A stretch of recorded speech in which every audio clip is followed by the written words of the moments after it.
Everyone, and welcome to the Bradenton City Council meeting, Wednesday, September 24th, 2025 at 8:30 a.m. at City Hall Council Chambers. Today, I would like to introduce you to the mayor for a day, Barrett Mays, and he's a first grader at Stewart Elementary School. Right, Mr. Mayor? All right, so what we're going to do is, what I'm going to do at first is we'll do the invocation and the pledge, and when we have our invocation, Councilwoman Barnaby will say, then we'll have Garrett lead us in the pledge.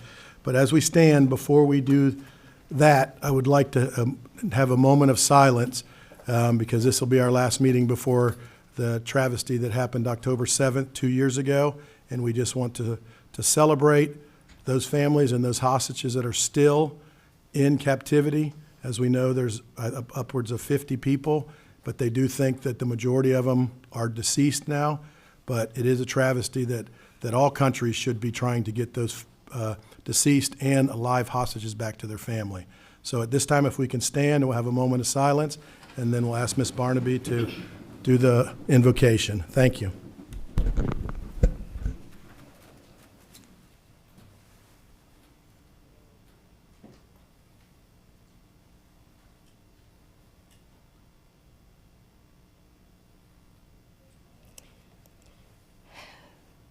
Dear Lord, I pray that you guide us always. God of peace, we invite you to preside over this meeting. Even when we have differing opinions, give us a spirit of unity. Help each of us to listen politely as others share their points of view. Help us to work together as a unified team in combining ideas for a great outcome. Help us to work together as a whole, rather than individuals trying to promote agendas. I pray this over everyone at this meeting. May we have a spirit of camaraderie in this room and work together to serve the people of Bradenton. And together let the people say, Amen. Amen. All right, we'll ask Mayor Barrett to start us with the pledge. Put your right hand. Yep, just say aye. I pledge allegiance to the flag of the United States of America and to the republic for which it stands, one nation, under God, indivisible, with liberty and justice for all. Thank you.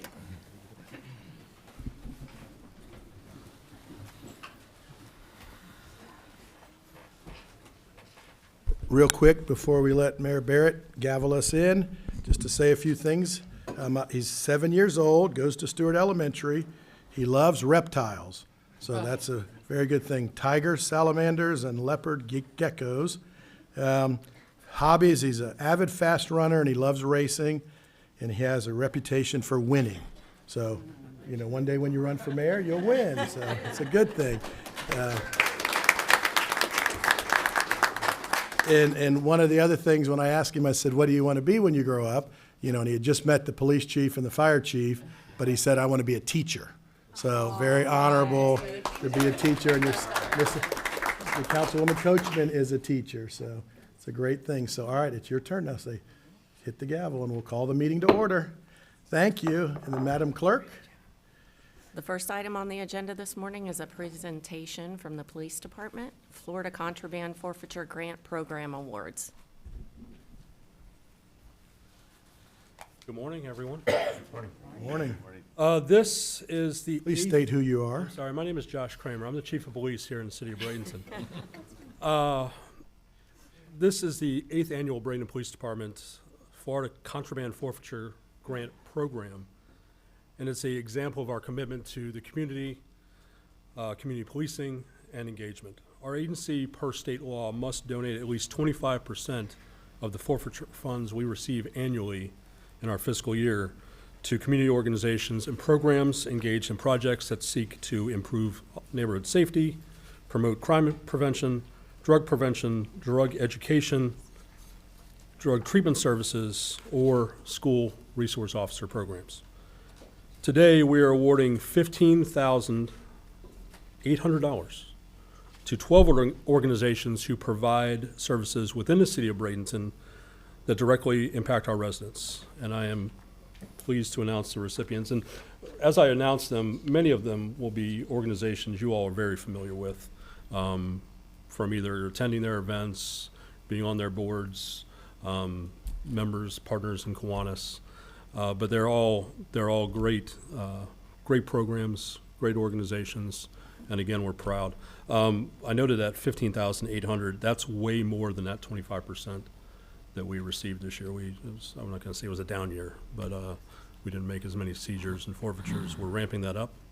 So next year, hopefully, we'll be able to give a little bit more. All told, in the 8 years we've done it, this amount today will total $134,900 that we've given back to the community and the organization. So it's really something I'm proud to be continuing on. First is Hand Up to Victory. Justin Hallis, the executive director, and Austin Cohane. Come forward. And Elba's going to be very upset because I've already gone off script and made a mistake. So. Do you want to speak a little bit about you? Sure, yeah, absolutely. Good morning. Good morning. Thank you so much for having us here. Thank you, Chief Kramer. Look forward to meeting you in the future and getting to know you better, so we can partner together. So Hand Up to Victory. Basically, we've identified a need that we see people such as are homeless in downtown Bradenton, coming out of a program, coming out of a jail, want to make a change with their life, but have no resources or no one to help them out to do so. So we help people to get into safe recovery housing. We have wraparound services, access to things like food, clothing, hygiene products, cell phones, IDs, social security cards. That's a big need that we need to address here to help people to get full-time jobs, and we help people to get full-time in employment also. So that's everything we believe to start that recovery journey, and then we partner alongside people. We have weekly recovery meetings, we have peer-to-peer support, and we just journey with people. This year in 2025 alone, we had 389 people that applied for assistance through us, and we were able to assist 164 of those. So we try to have an answer for everybody. The need is great, obviously. So thank you so much for your support and everything that we do, and we look forward to the future and seeing how we can work together to make Bradenton better. And you probably had one of your best podcasts ever about a month ago. Of course, Yeah, of no. course. We had Mayor. I was met Justin many years ago, and really been some of the candlelight vigils and the different things at Rossi Park, and they asked me to be on a podcast. And really, it's about stories to me, and it's every family has a story, whether it's yours, mine, anybody else's, and what you've done, Justin, to go through your story and then come out where you are now. And it would have been easy to get through what you got through and just move on with your life, but you want to help others, and that's very honorable, and we appreciate that. Thank you, brother. Thank you. Appreciate it. Thank you so much.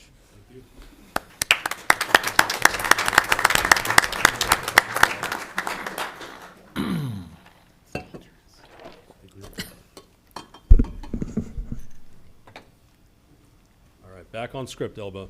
My apologies. Michael Wood, Development Director of Outcomes and Grants from the Boys and Girls Club of Manatee County. All right, sir. Good morning. Michael Wood, Boys and Girls Clubs of Manatee County. Thank you so much for your continued support for the clubs through this program. And this money this year is going toward the Rogers Club to help kids there keep doing the right thing and keep away from the wrong things. So, and helping their community also. And we look forward to the police coming in at the end of the process to help celebrate their wins. So, thank you, sir. Thank you. Mr. Mayor, Yes, ma'am, Ms. Barnaby. I think we need to point out that the program does work, and our mayor is a shining example of that. Now, we're very fortunate to, that little 8-year-old kid 50 years ago walked into a boys club on 34th Street, and the rest is history. And it's the Boys and Girls Club, along with my family, has been very special over all the years. And And the staff we have now and the kids going through it are very lucky to have that great staff. Yeah, but there's a unique moment in the county's history right now that the mayor of Palmetto and the mayor of Bradenton are both Boys and Girls Club alumni. So we're very proud of that. Thank you, Ms. Barnaby.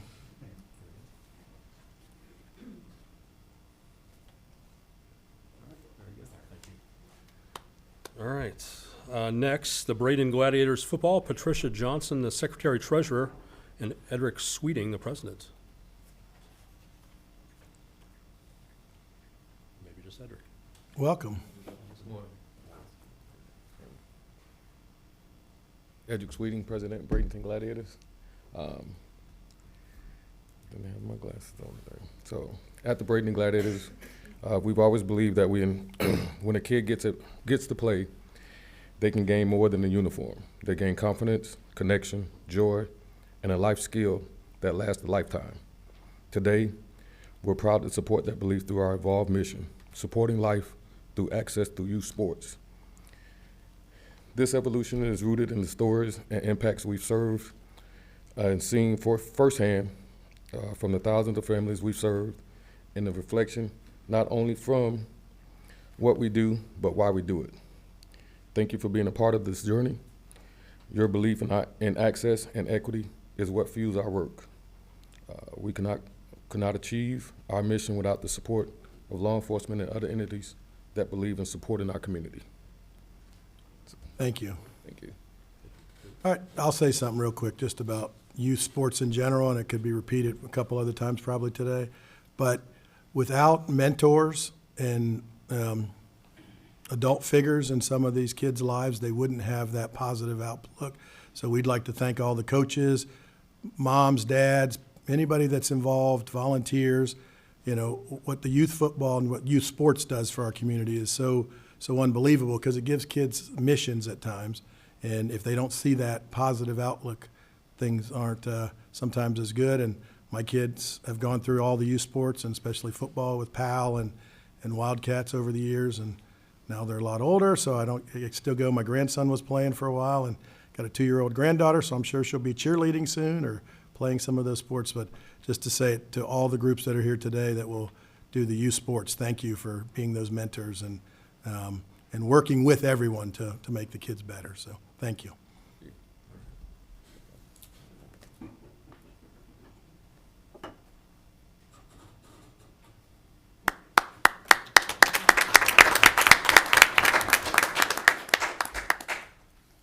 Okay, so close one to us.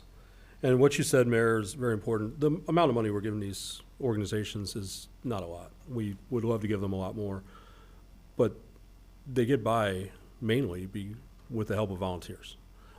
That's where I think I'm hoping to restart a mentoring program here with the department. It's something I talked about for some time, but we're going to be onboarding that here probably within the next few months. Great. And sort of a choice of organization you want to go to, but all these are certainly very willing. Next, Sergeant Karina Rivera from the BPD Explorer Post 1004. And she is not here. I will accept on her behalf. Sergeant Karina Rivera is newly promoted, as you may remember from the promotion ceremony. She's been a volunteer with the Explorers, I think pretty much since the time she began a few years ago. But she also was an explorer when she lived up in Connecticut, and then ended up getting into the department up there. So it is something very near and dear to her. So I gladly accept. I think you all know what our explorers do for us with all the different events. Our National Night Out is coming up on October 7th, that they are going to be a big part of. They're going to be in charge of cooking the hamburgers and hot dogs that are going to be And I think given away. Right. I think one of the things looking back, and we were at a very great event the other day for Pace Center for Girls, and they had brought back some of their alumni, and they were all 3 young ladies, 25 years old, and really talking about their stories. And I loved one of them when I heard that she was in the Bradenton Explorers program growing up and helped her. And she wanted to be a police officer at that time, but now she's a mother and got a great career ahead of her, and just one of those things that not only through the Explorers, but others that helped her. So Yeah. it was very heartfelt and emotional, and there wasn't a dry eye in the room when those 3 young ladies and especially the one that we had a little history with. Yeah, I had a chance to speak with her after, and it was good to hear her story and where she's at now. It's great. Thank you. Next, Miss Janine Amick with the Florida Cultural Group. She's the CEO. I think you may know her. There's not anybody that doesn't know Miss Janine in this community. So we appreciate, and everybody may be surprised, Florida Cultural Group, as council people and the mayor, we want to make sure that when we are hosting events at the Performing Arts Center and on campus, we have a very extensive safety protocol and training that is going through all of our volunteers, as well as we want to thank BPD. They had 2 officers come over and walk our campus outside. And if you've been there lately in the evening, due to recommendations from the Bradenton Police Department, that we made upgrades to our lighting externally, removed plants, so that there were no more hidden spaces for individuals. And so we really appreciate the partnership and the opportunity that not only the city, but extensively all the other departments are providing us so that we can provide the best services possible on our campus. Thank you. Thank you. Appreciate all that you do.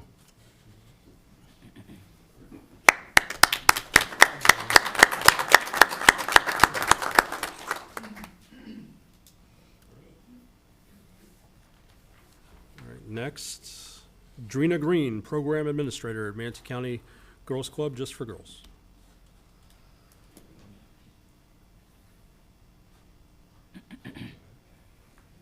Good morning, Drina Green, Just for Girls. On behalf of Just for Girls, we extend a heartfelt thanks to the mayor, city council members, city staff, and most especially to the chief and his department for their steadfast support of our mission, vision, and goals.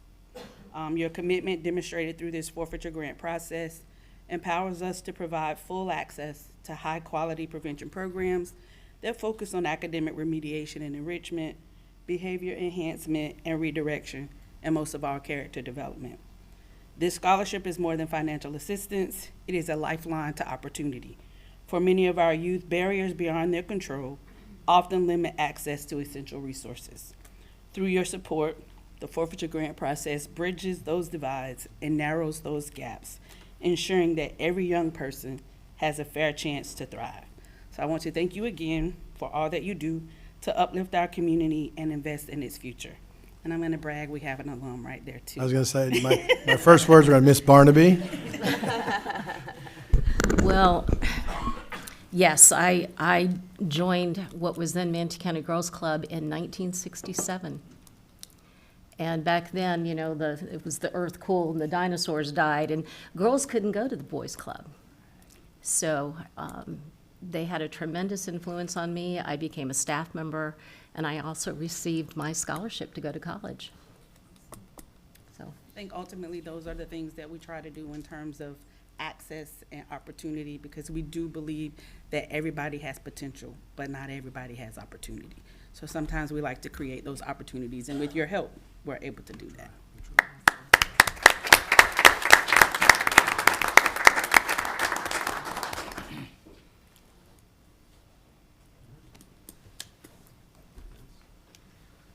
All right, I believe next is the new Manatee Broncos. Enrico Johnson, Athletic Director, Mike Jones, Football Operations, and someone you may recognize, Charles Standifer. Here he is. Charles is going to be the one speaking, I believe. No? Good morning. Good morning. Appreciate what all y'all do for us. And we also appreciate the Bradenton Police Department, what you do for the Manatee Broncos. For I think it's been 6 years that you have done for us, and we appreciate it very much. Thank you. On the behalf of the new Manatee Broncos, we'd like to also, as an athletic director, I would like to say thank you. It's not just football with us. It's dream, evolve, become. It's a saying we've been doing for the last couple of years. Just with a total of roughly 230 kids in the program, football and cheer, just being able to service them, making sure they got snacks, they got this, they got that. So it's just a blessing to receive this, and we would like to say thank you. And I'll echo my comments again, with people willing to put their volunteer time out there to make that next generation see hope. And I think we've seen the theme, whether it's younger people or younger children, or whether it's adults that need that, through all the groups so far, it's helping others, and we're very honorable. Thank you for doing it. Thank you.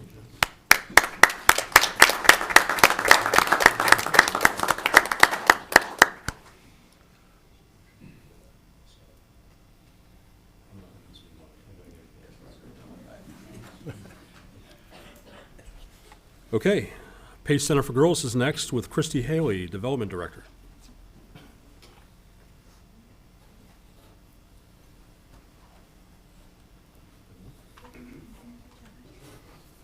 Good morning, I'm Christy Haley with Pace Center for Girls. I just want to thank the mayor, all of the city council people, and of course Josh, for investing in our girls and partnering with us on so many different activities we're doing with our girls. This funding specifically is for our Red Ribbon Week, which starts in October. Every girl receives a sweatshirt with a positive message about being drug-free. So then they wear that all year.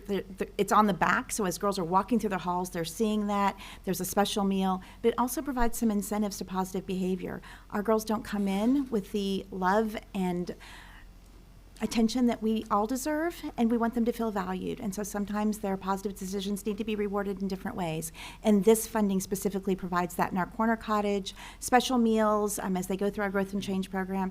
And it's because of all of you that we're able to do that. This is extra. And all of our funding pretty much goes to salaries. So this is the gravy that we need to really inspire them and make sure that they know they're valued. And thank you, Josh, for investing in us. You've done a lot with our girls. You've kept an eye out for them, and I really appreciate it. So, Thank you. Keep up the great work, and tell us what's happening for the second time right in front of the day dock. April 11th, we are excited. Quacky's back. We hope to raise even more ducks. Last year, really, because of your investment in our program, not that we would have gotten static where we were, but this provides us a huge foundation to really grow this event, grow the fun in this community, bringing all families out. I mean, who doesn't want to watch a rubber duck race? And all the kids can come. It's such a joyful experience. But beyond that, it is strong advocacy. It is telling people that our girls are joyful. When you're saying adopt a duck, help a girl, the entire community can get behind Pace Center for Girls. It's only $5. Why wouldn't you want to come out, possibly win a great prize, but really enjoy time with your family and enjoy time on the beautiful Riverwalk in the city of Bradenton? So thank you so much for all of it. We appreciate you. Keep up the great work. Thank you.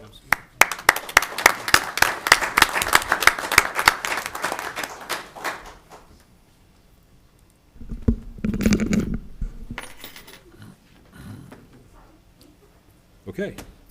Next is Prodigal Daughters Journey Home, Denise Gattuso, Director.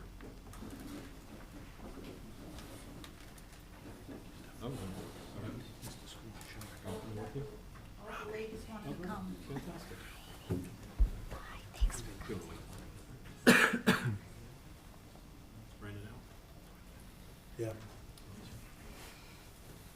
Good morning. Good morning. Our mayor for a day is going to go back to school. So. Thank you, Barrett and Mom. Appreciate it. Welcome. Good morning. My name is Denise Gattuso, and this is my husband, Joe Gattuso.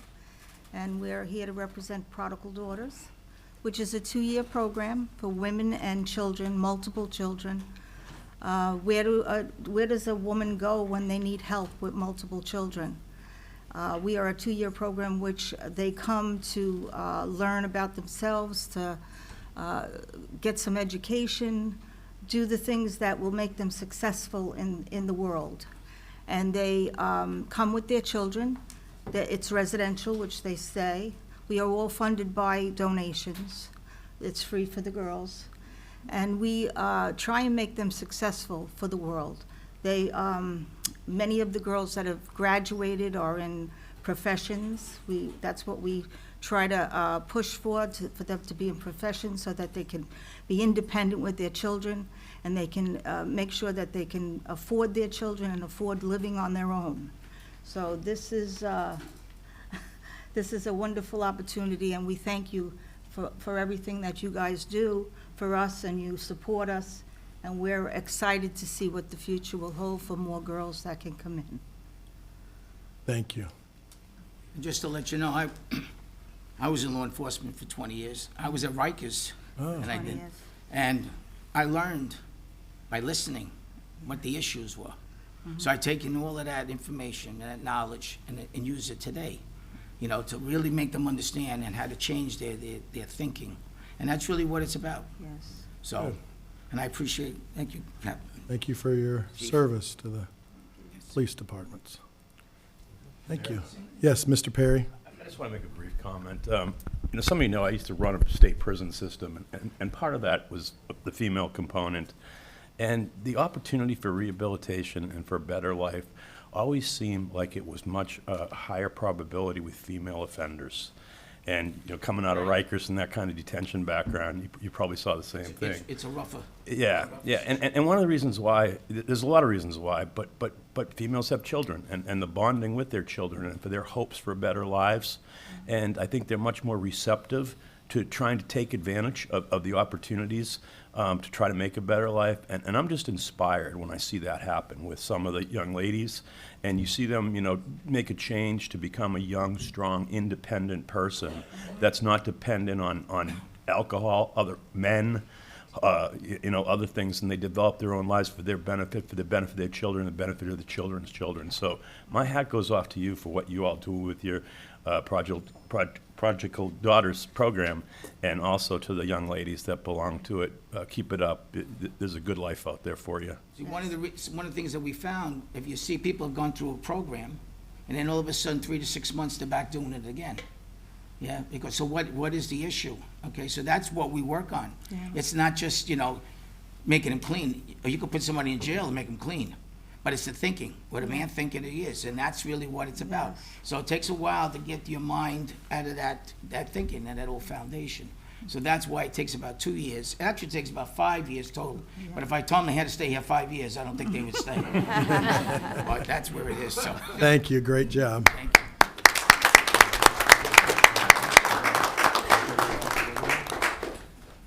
We want to give you a certificate for all that you do for us.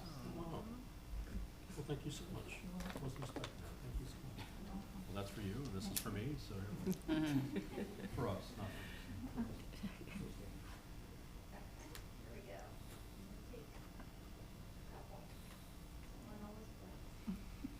Thank you.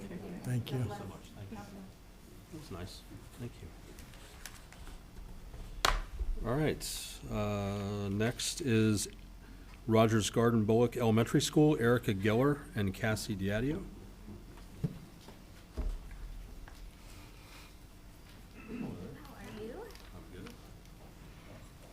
Good morning. Hello, everyone. I'm Cassie Diadio. I'm the school counselor at Rogers Garden Bullock. This is Erica Keller. She's our student support specialist. And unfortunately, Mr. James, our school guardian, couldn't be here today. We couldn't get him off campus, but he's also one of our sponsors for the Save Promise Club. We are so honored to be here today to accept this grant money. This money truly impacts our school community. For those who are not familiar with the Save Promise Club, we are Students Against Violence Everywhere.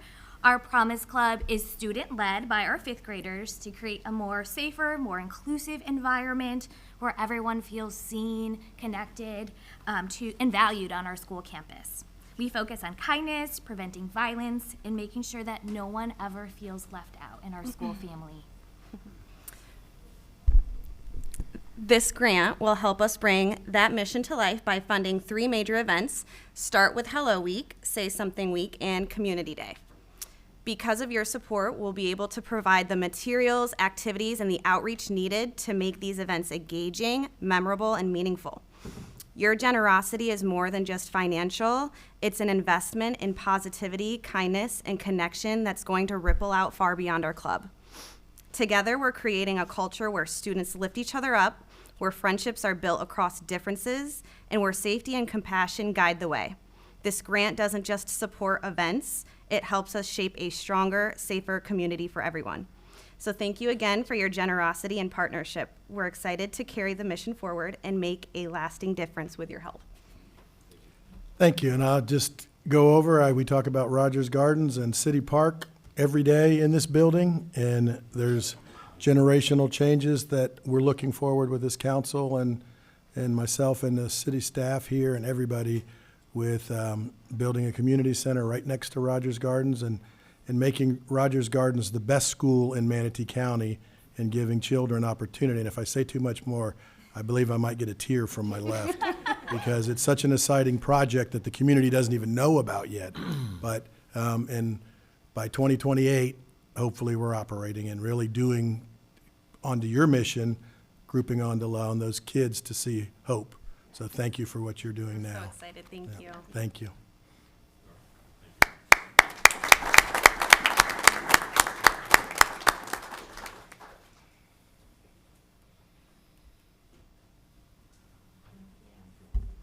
Thank you.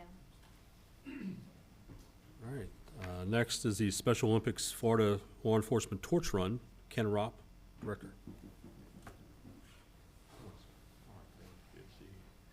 Thank you, everyone. Ken Roop, I'm the Director for the Law Enforcement Torch Run for Special Olympics of Florida. On behalf of the 80,000 athletes now in Florida, we couldn't do it without you. The growth has been in 2 years. We went from 60,000 to 80,000 athletes. Our athletes pay for nothing. Everything is provided for them at no cost. We couldn't do it without grants like this and the support of the community. We're obviously a volunteer-based organization. We count on our volunteers from everything from sports, health screenings, all that for the 80,000 people with intellectual disabilities. Right here in Manatee County, we have over 500 athletes with 150 right here in Bradenton. So we continue to grow and prosper and the mission of the people with intellectual disabilities. I'd like to invite everybody out to Riverwalk. Every April, we do the Law Enforcement Torch Run. Chief Kramer and the whole force comes out and supports it. So it's kind of a year-round mission, and we appreciate everything you do for us. Thank you. I appreciate you.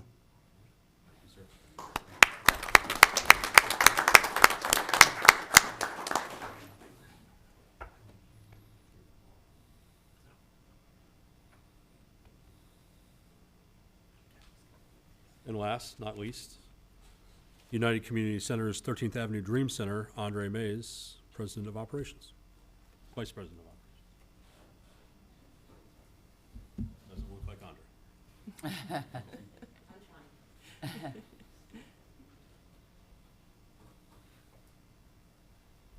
Good morning. Morning. My name is Sheila. I am the site supervisor for the United Community Center. I would just like to thank you all for your time and thank you. I look forward to being part of this journey where the kids, can learn character building, they can learn relationship building, and a place where they can feel safe and have fun and be children. So thank you all. Thank you. And we had not too long ago a great day with Keep Manatee Beautiful out there at the community center, doing some planning and cleaning up and all of that.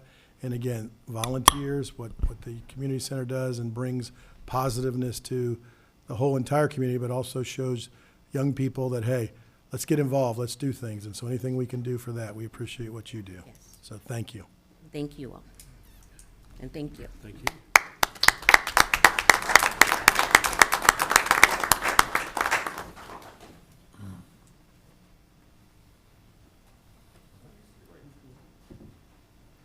Thank you all very much for indulging.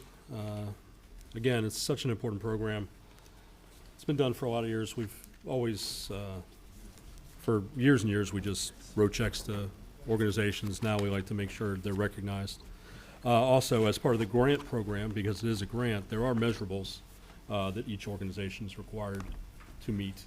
It's basically based on what they've talked about here today, and then we have quarterly measurables for all that. So, any questions before I get pictures with them outside? I just want to say. Yes, ma'am. One reason why I had not said anything. The majority of these organizations and the hard work they do impacts my immediate neighborhood. And I just want to thank you all, because it's not like when I was growing up as a child. We had a village. And now We need you to be that village. And I'm so grateful also that Bradenton PD does not feel it robbery to not share some of that treasure that we found. So thank you all. Thank you. Thank you, Chief, and to the staff, and Elba for keeping you in line, even though you got off script a little bit. You know, you got to go back to it. Elba's the So- one that everyone reports to, and Right. she keeps track of all that. Does a great job at it. No, thank you for all that, and we appreciate it. The reason I'm here today is because Elba. Yep. Keep up the good work. So thank you, and thank you to everyone that's out there.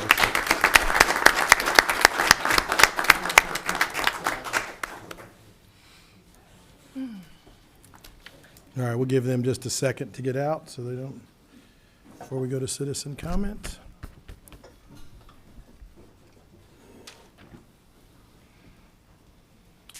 All right, at this time, we will have citizen comment. Citizen comments will be accepted during the citizen comment portion of the meeting on any non-agenda item, future agenda item, or topic of relevance to the city.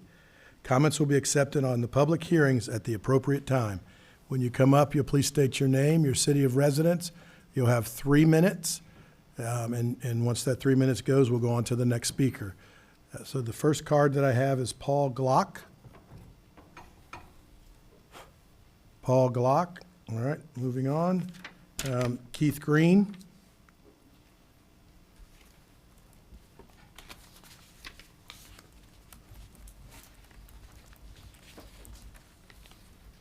Good morning. Morning. Keith Green, City of Bradenton. On behalf of St. Cosmas and Damien Council, I wanted to definitely extend my thanks to the City of Bradenton, and of course for you, Mayor Brown, Councilwoman Barnaby, of course, for attending our recent First Responders Mass. It was an event attended by many, and to definitely give thanks to our many first responders who put their lives on the line for all of us every single day. And I could definitely say that the parishioners at Our Lady of the Angels, as well as my many brother knights, 400 members strong, of course, that were very pleased for the recent turnout, and so much so that we've worked very quickly to definitely plan for the following year. So come next year, we'll be doing it again, September 9th, 6:30 p.m. I also wanted to extend my thanks to Chief Gear, of course, for his department's participation, along with Chief Kramer's department, the Bradenton PD, of course, who have been very committed to being part of this for the last few years. And I can honestly say that we wouldn't be able to pull this off without the support of the City of Bradenton to definitely make this a very important thing for us, because at the end of the day, this is about bringing community together. When we have so many things that are just causing so much division, but at the end of the day, this brings community together. Thank you. Thank you. Next, we have Janine Amick.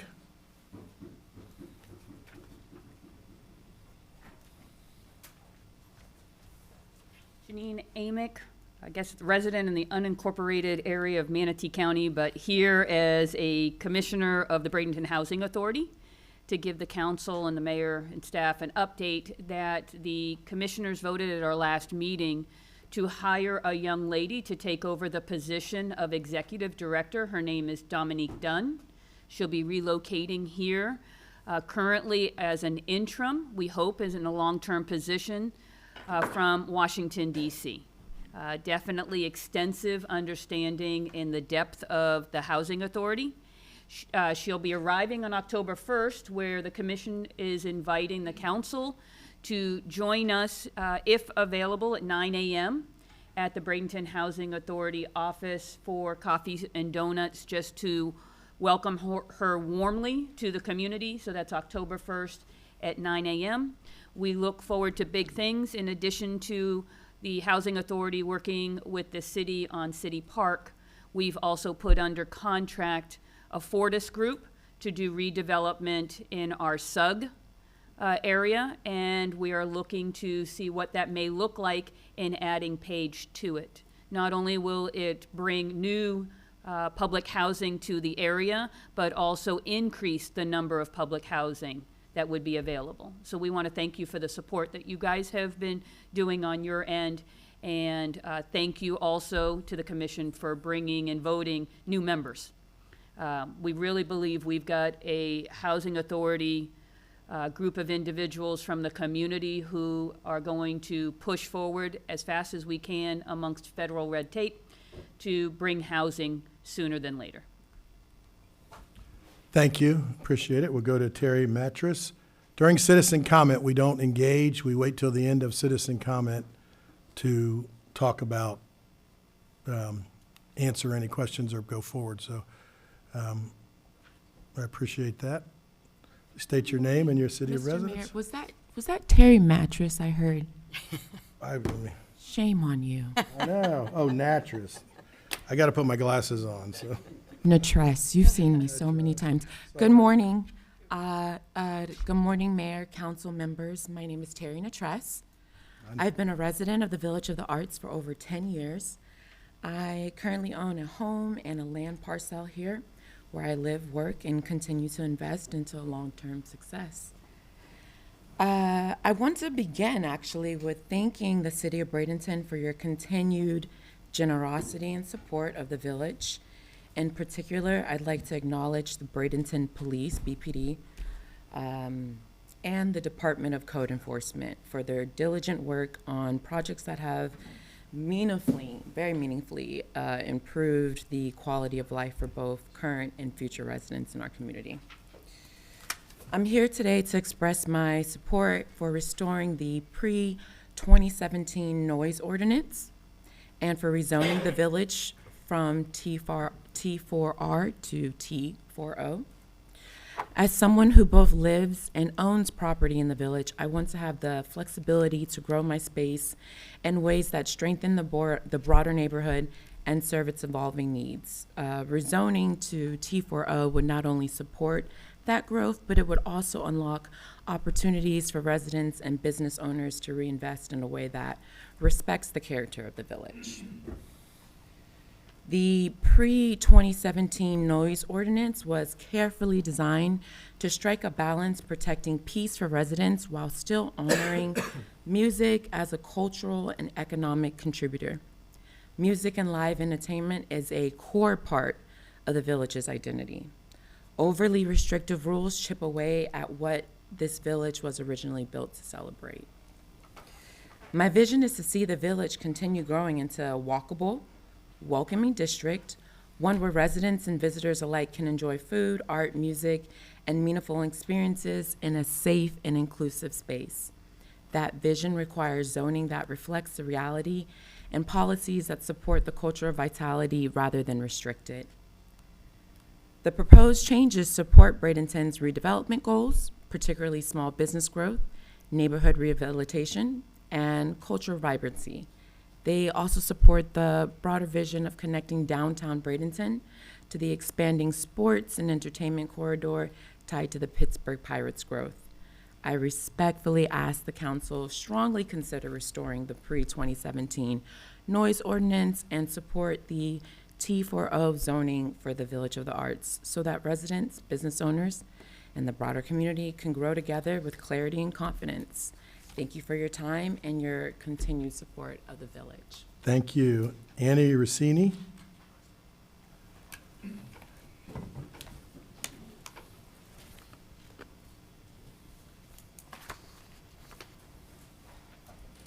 Good morning. Good morning, everybody. Thank you for having us here today and giving us a moment to speak.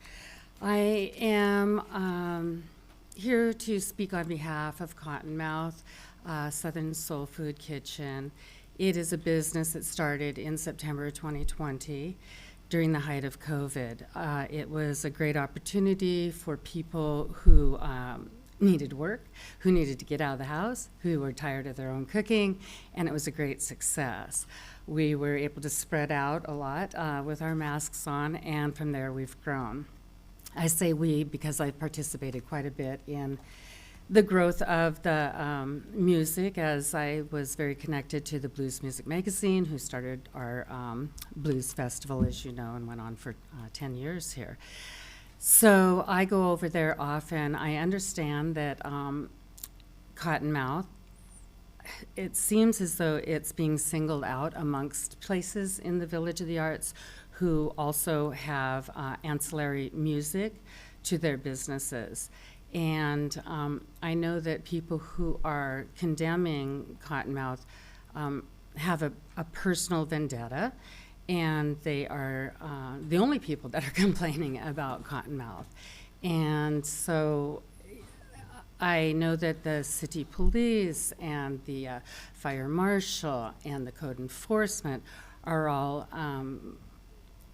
I would say, piling on to make some changes that some may very well need to be made. I think that there are permits that are in process right now that hadn't been taken care of. I'm not sure, I can't really speak to that.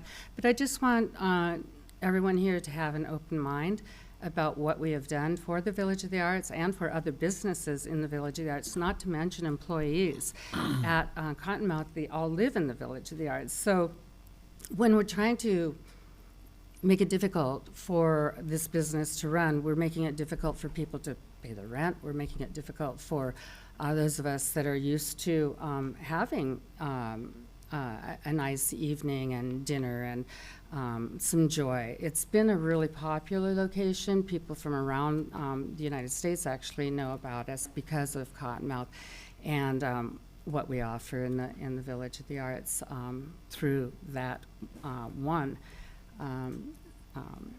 business. And I don't think there's any other business that can even come close to bringing in as many people as Cottonmouth has to the city of Bradenton, to the Village of the Arts. And I think we need to consider that when we're talking about whatever changes city is wanting to do right now with respect to that business, because they're really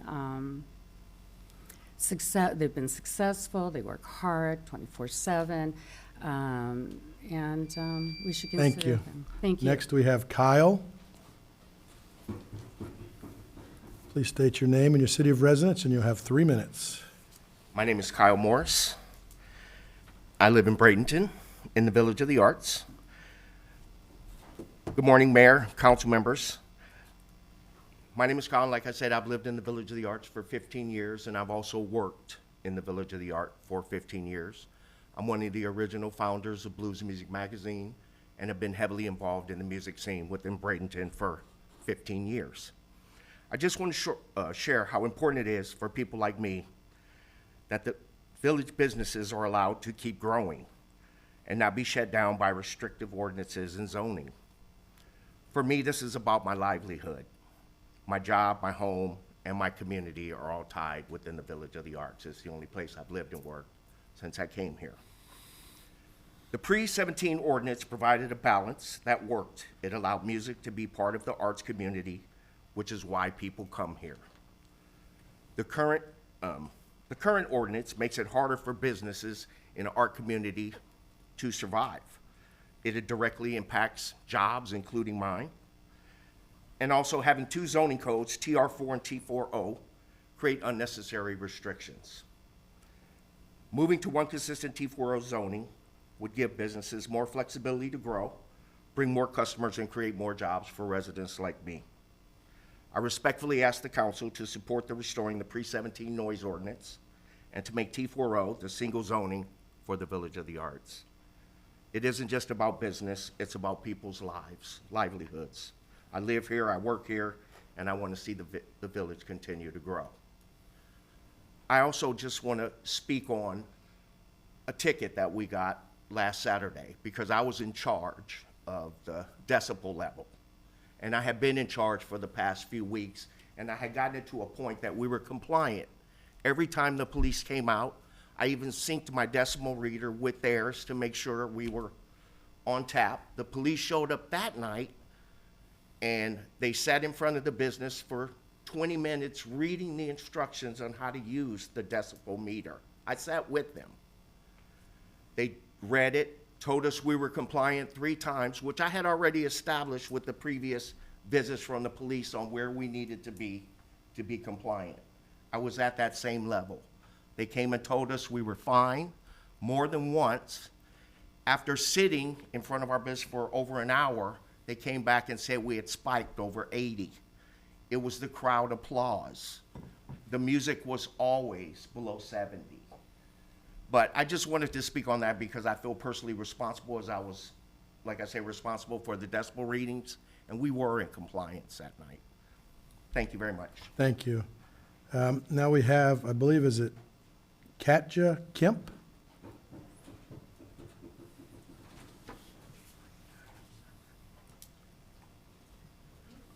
Good morning.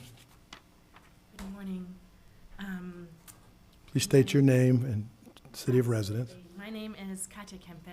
I'm here as a resident and also as an authorized agent representing the property at 1006 16th Street West, where Le Pont, a new business, will be created in the Village of the Arts. It's my first time speaking here at the council, so good morning, Mayor and council members, and thank you so much for the opening prayer.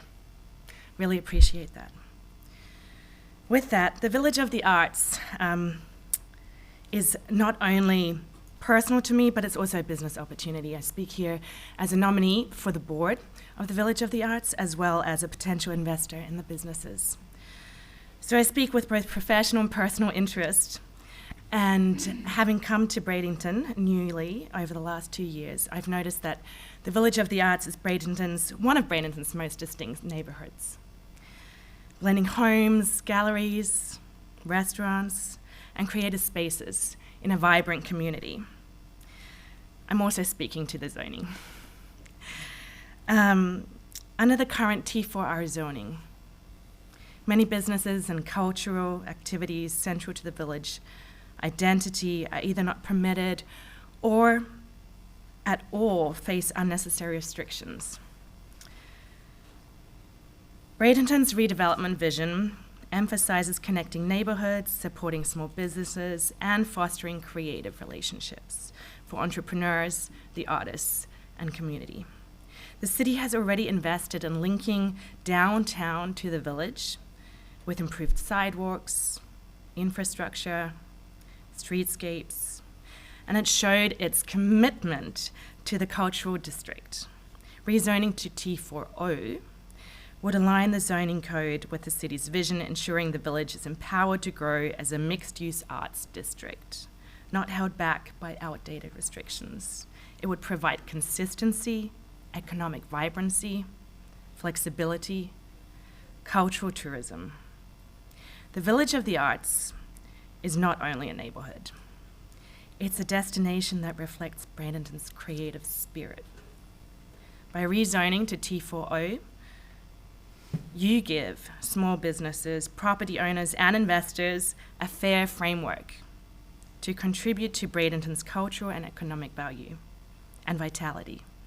On behalf of Le Pont and the Village of the Arts, I respectfully ask that the zoning is reconsidered from T4R to T4O.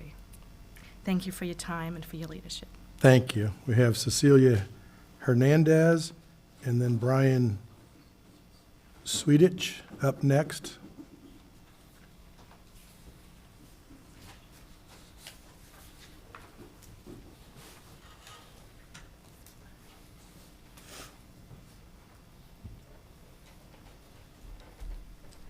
Cecilia Hernandez. I live at 3618 First Avenue West.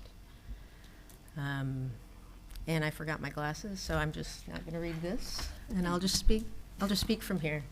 I do want to thank you, Mrs. Barnaby, for that opening prayer. That it's beautiful. It really spoke to me, and I think that's where I'll speak from. And I'm here in that spirit of unity, in the spirit of community, in the spirit of working together with the city and the city officials and the community. And I'm here to speak regarding Cottonmouth, and I'll just share with you how I even gotten involved with Cottonmouth. I was on a board with Dave, became friends, and I saw a friend in need, and he needed some help. So that's how our relationship started. And I see that again. And so We currently were cited yesterday, or Cottonmouth was cited for some items in the back. Fire marshal came out. That outdoor use is no longer in use, which impacts the business, impacts Dave. Dave is the sole provider of his mother, and has many employees that depend upon him being open and business running. So I'm just here to ask, however we can think and get this back up, get him back up and running, and whatever this is going to take, I'm willing to help. I know the community is willing to help. We'll put resources in. We've engaged a architect. That was the first step, was to get architectural drawings, and that is in process. So we are moving forward. But if there's anything else we can do, if you have any suggestions to get him up and running again in short order, I would greatly, greatly appreciate it. All right, thank you. Thanks. Now we have Brian Sweetich, and then next will be, after Brian, will be Preston Whaley. Good morning. Morning. My name is Brian Sweatich. I live in Bradenton. I'm also co-collaborator and brewer for Bradenton Brewing, located at 1030 9th Street West in the Village of Arts. We're an upcoming brewery, and we want to contribute to Bradenton's cultural and economic growth. I want to speak about the city's noise ordinance and how it affects small businesses and cultural life in the village. In 2017, changes to the ordinance created restrictions that made it difficult for businesses to responsibly host live music and community gatherings. The Village of the Arts thrives on dining, art, and music coming together to create a unique experience. The current restrictions reduce opportunities for events, limit visitor traffic, and diminish the cultural energy that makes the village and Bradenton so special. As a brewery, we want to bring people together and responsibly be part of that community life. Bradenton's redevelopment vision emphasizes revitalization, supporting small businesses, and cultural vitality. Returning to the pre-2017 ordinance would support that vision, giving businesses like ours the ability to responsibly host music and events that grow the local economy. I respectfully ask the council to consider restoring the pre-2017 noise ordinance so that Bradenton's cultural districts can thrive while still respecting residents' quality of life. Thank you for your time and for supporting the growth of small businesses and creative entrepreneurs in Bradenton. Thank you. All right, Preston Whaley, and then we'll have Paul Glock after Preston.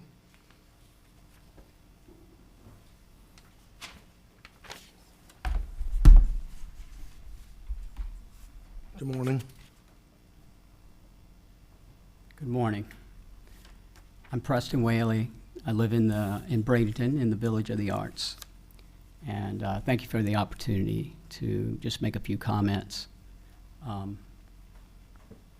I've been in the Village of the Arts since 2008, and I have both a home and a business approximately 40 feet from the stage in the back of the Cottonmouth building. This year, just this year alone, there have been 158 scheduled concerts at Cottonmouth. Since June 1st,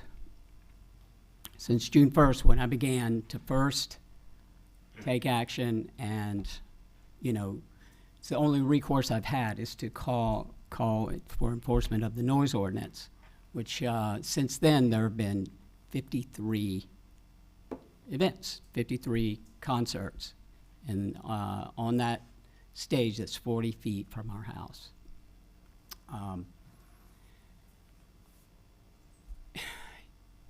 Here's the, I don't mean to be melodramatic here, but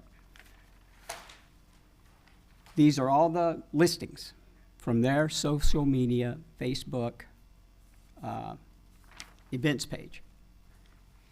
This is from January 1st to present. And as I said, if you start at June 1st, it's 53 shows. So the only recourse we've had is the noise ordinance. We did try to come to some sort of agreement, some sort of way of working together for many months, actually for years with Dave. But when Ms. Hernandez bought the property, we were, we tried to work with her as well. We met with them, had an arrangement to send texts back and forth when the music was too loud, and we got nowhere with that. So I really had no recourse but to ask for the police to come and enforce the ordinance. I gave them a 3 weeks notice that's what I was going to do, and I got no comments from them.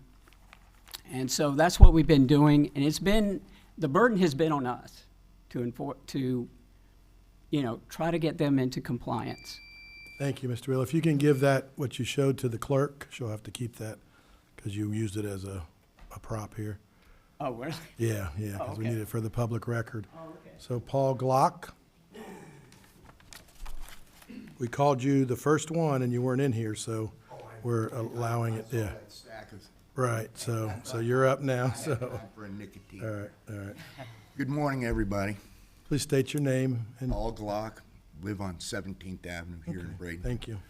You've parked on my lawn for spring training a few times. Welcome to the new chief. Not me. Huh? Wasn't me. Yeah, okay. I know that for a fact. Well, I had no idea that we were going to be talking about noise here, but I've got a noise problem. About 6 weeks ago, I dropped a letter off to your Honor's office. You sent it down with 15 signatures on it about a local business. You sent it down to code enforcement. You got a used car lot on 9th Street. This got one of those party speakers out front. The volume goes up, volume goes down, but from 9:15 in the morning to about 8 o'clock, 7:30, 8 o'clock at night, I have a constant booming, and it's a cadence like this. It's bam, bam, bam, bam, bam, bam. I can't take a nap. I can't enjoy my yard. I've called the police several times. Since December, this has been going on. And I got tired of calling the police because the police officer just says, hey, turn it down a little bit. An hour later, it's back up. So don't get anywhere there. So I had the neighbors were all complaining. We got together, sent a letter to the mayor. Got in code enforcement. It took code enforcement about a week and a half, 2 weeks to get silence. The running joke in the neighborhood was, hey, do you hear that?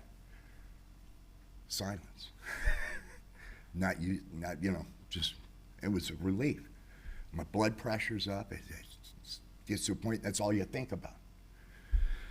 So anyway, we had 3 weeks of silence. And then the Monday before last, he thought, this guy is the biggest narcissist who owns this.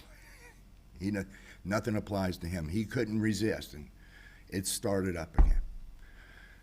And I've called code enforcement again, and they said, well, we're going to have to open a whole new thing on it. And I called code enforcement on Monday because it was so loud. I heard it. I'd taken a walk to Family Dollar down on 14th Street, and you could hear it halfway to 11th Street. You could hear it pounding away. And so I requested Rodney, code enforcement, kudos to him, because he's the one who got us the 3 weeks of silence. But I called and I said, I'd appreciate if you could come to the city council meeting with me. So I know he worked Saturday, so it makes sense that he wasn't at work on Monday. And but yesterday, 11:30, I tried to lay down for a nap because I get up at 4:30, 5 o'clock. And it was hard because I'm laying down on my couch watching TV, trying to doze off, and I hear bam, bam, bam, bam. Thank you, sir. Okay, Move but on. anyway, Next I need it would be resolved De before the Lafayette weather. Reed. Before the Thank weather you. breaks, and I gotta open my window.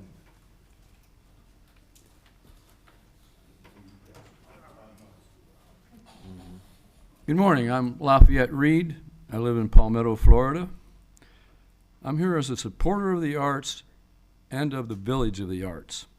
Like Kyle, I also worked for Blues Music Magazine, and I'm a past president of the Suncoast Blues Society. Over the past 10 months, I've seen firsthand how Cottonmouth Southern Soul Kitchen has been unfairly targeted regarding noise complaints. And now Cottonmouth is even partially shut down by the fire marshal despite having passed an inspection in April, which shows how far this targeting has gone. I want to share what I've witnessed because it speaks to why restoring the 2017 noise ordinance is so important. Nearly all of the complaints since April have come from a single household, often multiple times in one weekend. Despite the volume of calls, only 2 citations have been issued. Both were for very small overages, just 2 or 3 points above the limit. That tells me it is less about true disturbances and more about one neighbor aggressively pursuing enforcement. Recently, new levels have been reached. The fire marshal was called, and Cottonmouth's backyard space has now been limited until a future review. But Cottonmouth had a full inspection by the fire department in April, passed without citations, and I can tell you the property looks even better today than it did then. I've also seen that standards haven't been applied evenly. In earlier discussions, Cottonmouth was told that decibel readings would be taken from 12th Street, but the most recent citation was taken from inside the neighbor's backyard. On the same night, other businesses in the villages had louder music lasting until midnight or later, but they were not cited. Cottonmouth ends its music by 9:30 p.m., yet it is only one being singled out. In one instance, the officer's sound meter wasn't working at first, and a citation was only issued later after repeated insistence from the complainant. That causes real concern about fairness. The village is built on art, culture, and music. Selective enforcement and hyper-strict standards don't just hurt one business, they threaten the spirit and livelihood of the entire community.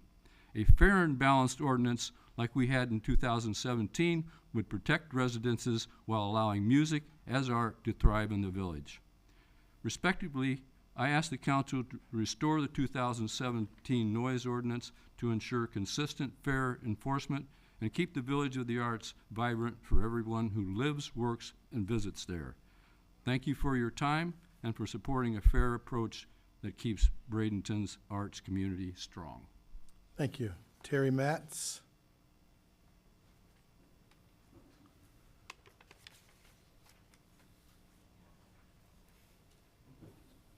Good morning. Good morning, Mayor, council members. My name is Terry Matz. I'm an artist and practitioner at the Studio Safa, which is in the Village of the Arts.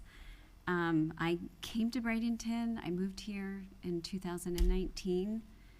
And when I visited the Village of the Arts back then, it was vibrant.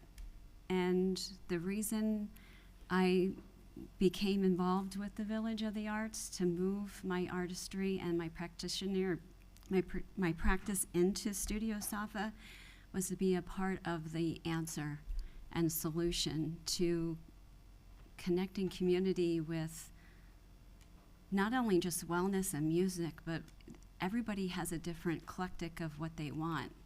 And when you can bring all of the businesses together, because the business has a community too, and they are here to help the residential community just bring us all together and be a solution as part of it. I'm here for the rezoning of the T4R to the T4O throughout the Village of the Arts, because as myself, I'd love to be an investor to grow my practice, to actually maybe possibly have my own studio at one point in time. And with the restrictions that it currently has, I have no certainty as far as me as a business owner and an artist like myself to not know if I want to do that, and because I don't know the future of the Village of the Arts, and I want to be a solution as part of that.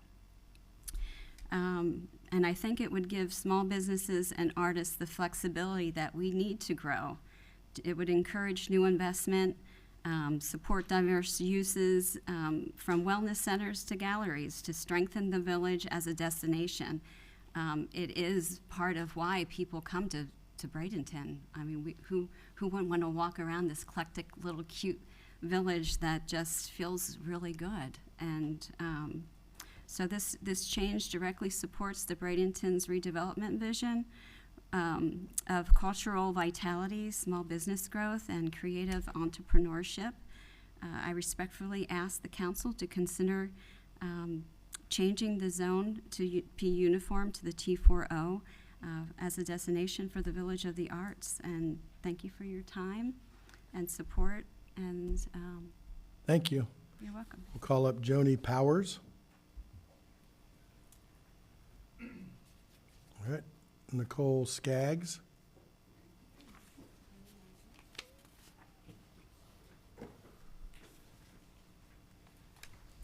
Good morning. My name is Nicole Skaggs. I am a citizen of Manatee County, and I own in the Village of the Arts. I own a business. The name of that business is Studio Safa. It's a wellness center. And here's the reality I am living with down in Voda. I don't live there full time, but I hear it all the time because my business is there.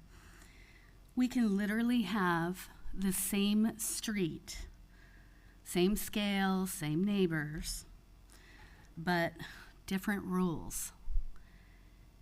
And that inconsistency really isn't abstract. It decides whether a creative business like mine can actually breathe.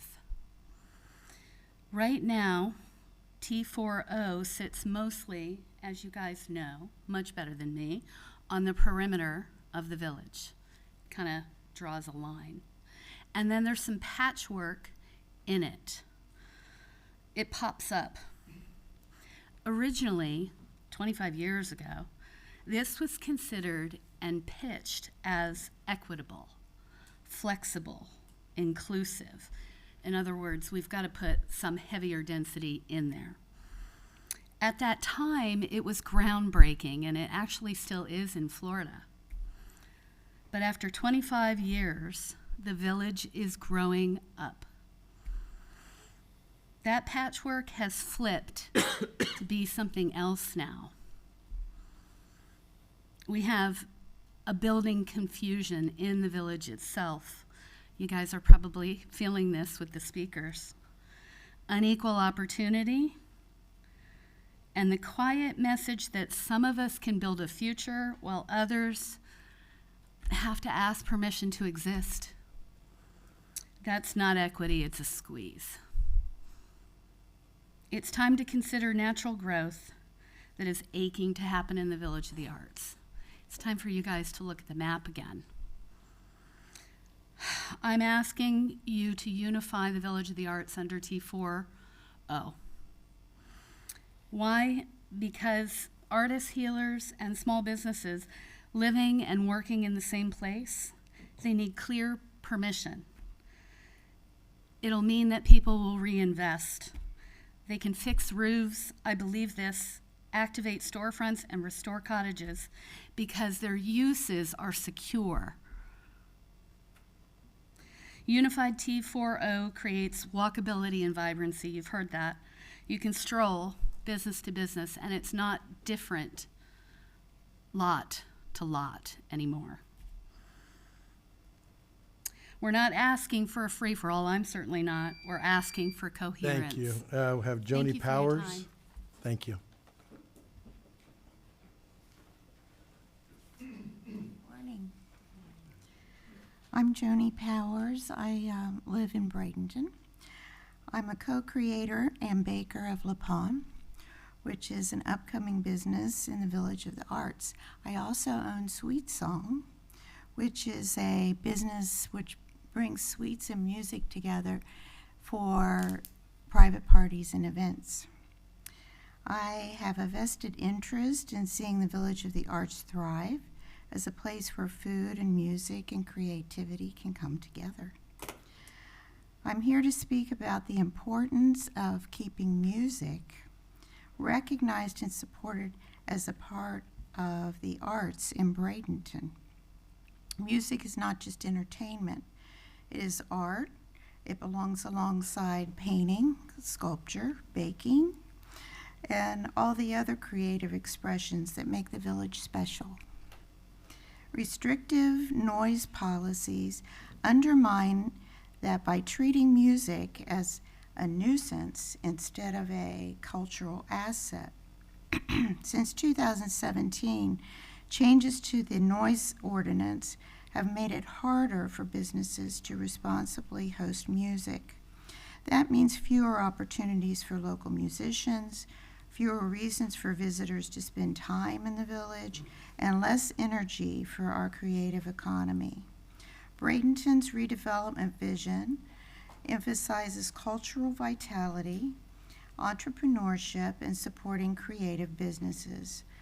Music is central to that vision. A return to the pre-2017 ordinance would ensure that the village continues to be a place where music and the arts can flourish side by side. I respectfully ask that the council consider returning the pre-2017 sound abatement ordinance or noise ordinance so that music can remain a celebrated and supported art form in the Village of the Arts. Thank you for your time. Thank you. And Dave Shiplett?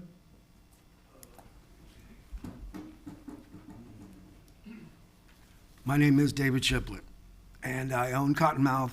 Been in the village for 11 years. I've been doing live music for 11 years. At one point, we were doing 2 different venues, and I can tell you that as I live in the village a couple blocks away, that I'm the guy you want in charge of the sound. You may have been led to believe that I have not done anything, but in actuality, since we went in, we have 2 people on site when we do music so that we can constantly stay on top of it. We got a decimeter. I gave my neighbor a decimeter so that we could do sound check. We can do the decimeter that way. Because what's happening now, and when he showed you that list there, he's called over 50 times in a row. And in the beginning, I thought we were dealing with the noise. He doesn't want me to exist. He doesn't want any music. Many of these nights, there's like a single guitar player, and he still calls the police. Not only does he call them, he'll call them 3 times in any given evening. And when he doesn't get the answer that he wants, he calls them back. So on the night that Kyle was talking about, they came into the restaurant to congratulate me on I was under.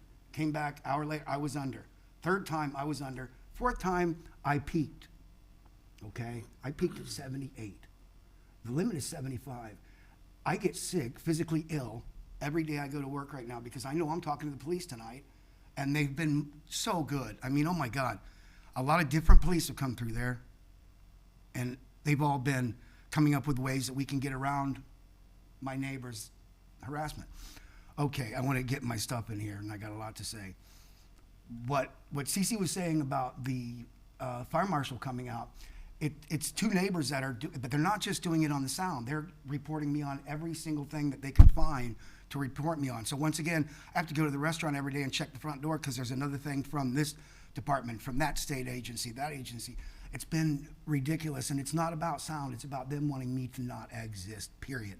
So I'm spending all this money and time, around $4,000 to put noise suppression on the back.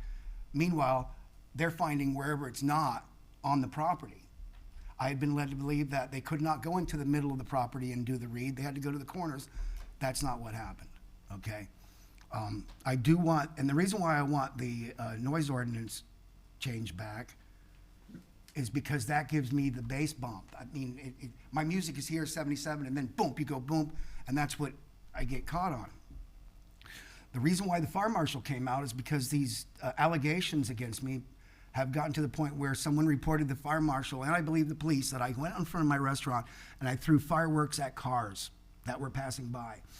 That's what brought the fire marshal in, and this has gone too far. And I know that if somebody checks it, I should have brought how many times that I've dealt with the police. Many evenings, 3 or 4 times, and I pass every time. All right, thank you, Mr. Shiplett. Thank you. All right, I have no other cards at this time. We will close citizen comment, and we'll go to, I've got a couple questions first. Mr. Rudisell, with what they're talking about, and this hasn't come in front of this board yet, is there anything that we should or should not talk about today until it goes through the planning process?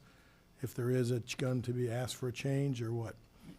Yeah, so my understanding is there is a pending appeal related to the current use under the current zoning, right? And so that is an issue that could potentially come before the council and is something that shouldn't be discussed. In terms of the request to rezone the area, that's more of a legislative decision in nature, and so that is something that is within the discretion of this council if it wanted to pursue a large-scale rezone like that. That is something that could be discussed. The code enforcement, that is not something that comes to the council. Those are issues that are addressed either with your law enforcement or through the special magistrate. But the noise ordinance is, and again, that's another legislative item. So in terms of the matters that are fair game for the council to discuss, that would be the overall rezone as well as the noise ordinance. So if we were, we had a lot of stuff thrown at us today that we don't know if it's true or not true or is true on some of the different things. Sure. I was the only one up here in 2017, and I remember going through that ordinance change, and so that may be something that the reason that it started out one way, then the reason that went to 2017, and then where we are today might be a good opportunity for a workshop for Mrs. Singer to do her due diligence and information and to come back. And we've held off on a few workshops now, just getting through budget, but we're going to start having several workshops over the next couple of months when we can get the dates all in order. So I think, would that be probably the best direction to go? And maybe, she's heard what they've said, she knows where they are, and that department can come up with some sort of opportunity, why, when, where, and how, to get more information up here other than just shooting out anything today. Yeah, that's up to the council, Right. but I certainly don't have an objection. I think that's a reasonable path forward, yes. So any questions by the council? And Mr. Schuessler and I have been getting a lot of emails about this. Absolutely. So, and him being new, I'm sure it's like, whoa, but, I've been copied sent, so I have not answered them. Because again, I'm just the copied sent, and I thought it was going to Ms. Singer as well. So, I think the opportunity is there to kind of address some of the things. I know there's some short-term things that will have to be dealt with through code enforcement and the fire department, but that has to go through the process. So, Ms. Barnaby?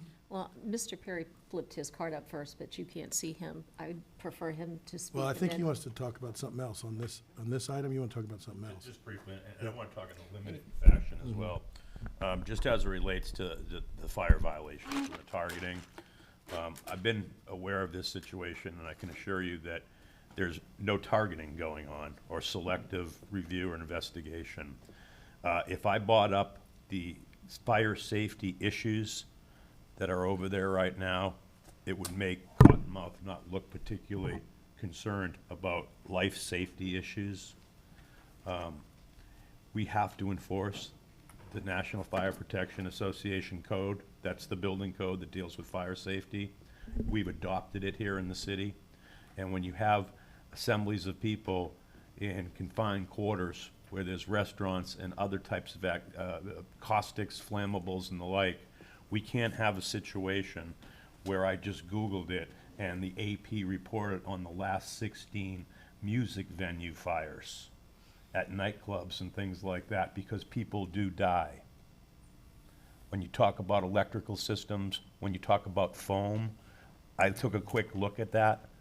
Foam was probably mentioned in 30% of it because it's flammable and it ejects certain deadly gases. The guy to talk to is over there about it. But I want it to be taken seriously because the emails I received from the fire marshal seem very concerning to me and serious. And Chief, I'll turn it over to you for So any closing. just on top of that, I mean, I was briefed this morning. I brought a copy of our report, and also those are my same concerns. I think it's, on a positive note, I think it's great that your business is thriving. I looked you up. I mean, great reviews. I mean, awesome, venue style in the back. But I think where you're at is you're at such a point where you're crossing into where it should be an assembly versus just a mercantile and restaurant. And that's really talking with the fire marshal where y'all are. But our concerns are exactly that.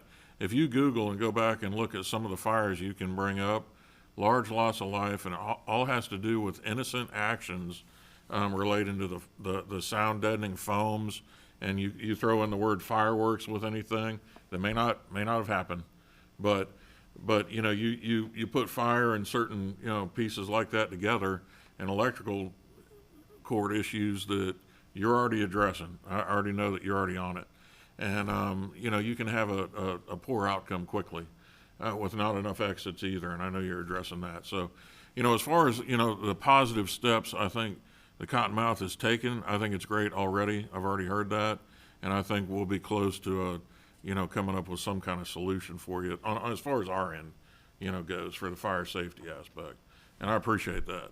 So, Ms. Barnaby and then Mrs. Moore. I just wanted to thank all of the citizens that came forward to speak today, and you did it in a very succinct, you shared your opinions, you shared information that you wanted the council to have, and you did it in a courteous and respectful fashion. And you may think, well, why is this woman saying this now? Because that doesn't happen all the time. And it is really refreshing to see that happen. And I also wanted to just to share with you, our mayor runs a real tight ship up here. And he goes by the policy that the council voted on. And he is very, very precise on exactly how long people get to speak. And the reason for that is we were involved in a lawsuit one time, and we were accused of letting some people speak forever and ever and ever, and others weren't allowed to speak at all. As long as I've been here, that's never happened. But we do have new rules and new policies when it comes to public comment, so that we can show, if something comes up again, that we can show the court, look, this is the policy, and this is what happens every time. And I don't want you leaving here thinking, oh, that mayor is so mean, and, you know, I just had one more sentence, and he's like saying thank you and moving on. He's doing it to protect every taxpayer in the city. And that's why we have these meetings operate this way. And I just wanted you to know that. I think he's a nice guy. I think he runs a real tight meeting. Well, I even shut down our administrator during the beginning of it when he was going to talk during it. But unfortunately, right when I became mayor, there was a lawsuit going on, and we're video evidence here. So you can go back and watch every meeting, and the judge agreed with what we did to be succinct and on time, trying not to be harsh, but same policy. That way every citizen gets fair, and we're not picking winners and losers. We're trying to come up with the best for life and safety and protection of our citizens. So, Ms. Moore. I have to follow that up with, in my family, on Wednesday mornings at our city council meeting days, they know the mayor waits for no one. Everyone, it's a collective group action to get me here by 8:30, so I do not miss the pledge and the invocation. I just wanted to express support for a workshop to address what everyone's raised. I don't know that I've been copied on all the emails. I don't think I have. So this was, I was just learning about these requests this morning. What I'm always hesitant to do is make decisions based on one particular circumstance. But with all that we're doing in that area with City Park and all the, I think, promise that that VODA has, I think that a workshop would be wonderful so that we can really take a look at a big picture and see what our goals and hopes are for that area, because I do think that it could really, you know, it is a jewel, and I think we could maybe move it forward and make it even better. Along that vein, I lost my train of thought, but I was going to tie it with the current improvements in that area, and so I just wanted to express excitement and looking forward to that workshop. Great. Ms. Coker. Yeah, I also wanted to reiterate, I'd like to put this on the front burner because the Village of the Arts is such a special place, and really sets us apart from a lot of areas. And so I really hate seeing all this discourse between everybody, but I do appreciate everyone's input today. It means a lot.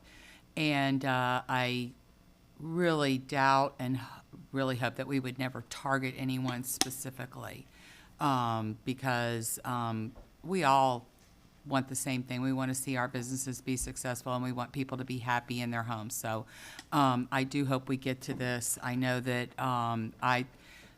when I was on the DDA many years ago, the Village of the Arts was kind of just getting started. So maybe it is time to look at all of the zoning and all that. So I hope we put it in the forefront, and I hope we can get this resolved quickly. Ms. Coachman. Thank you. A lot of times I don't say anything because it's already been said, but I do want to say ditto. The Village of the Arts is a gem. It has put Bradenton on the map. And what was planned as far as Village of the Arts has not been completed. So I'd hate to see us start taking steps backwards.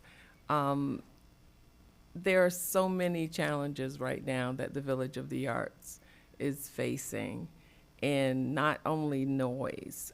There are other things that are being a little combative to the success of some of our, some of those small businesses. And I don't know if many of you have ever heard me speak on small businesses.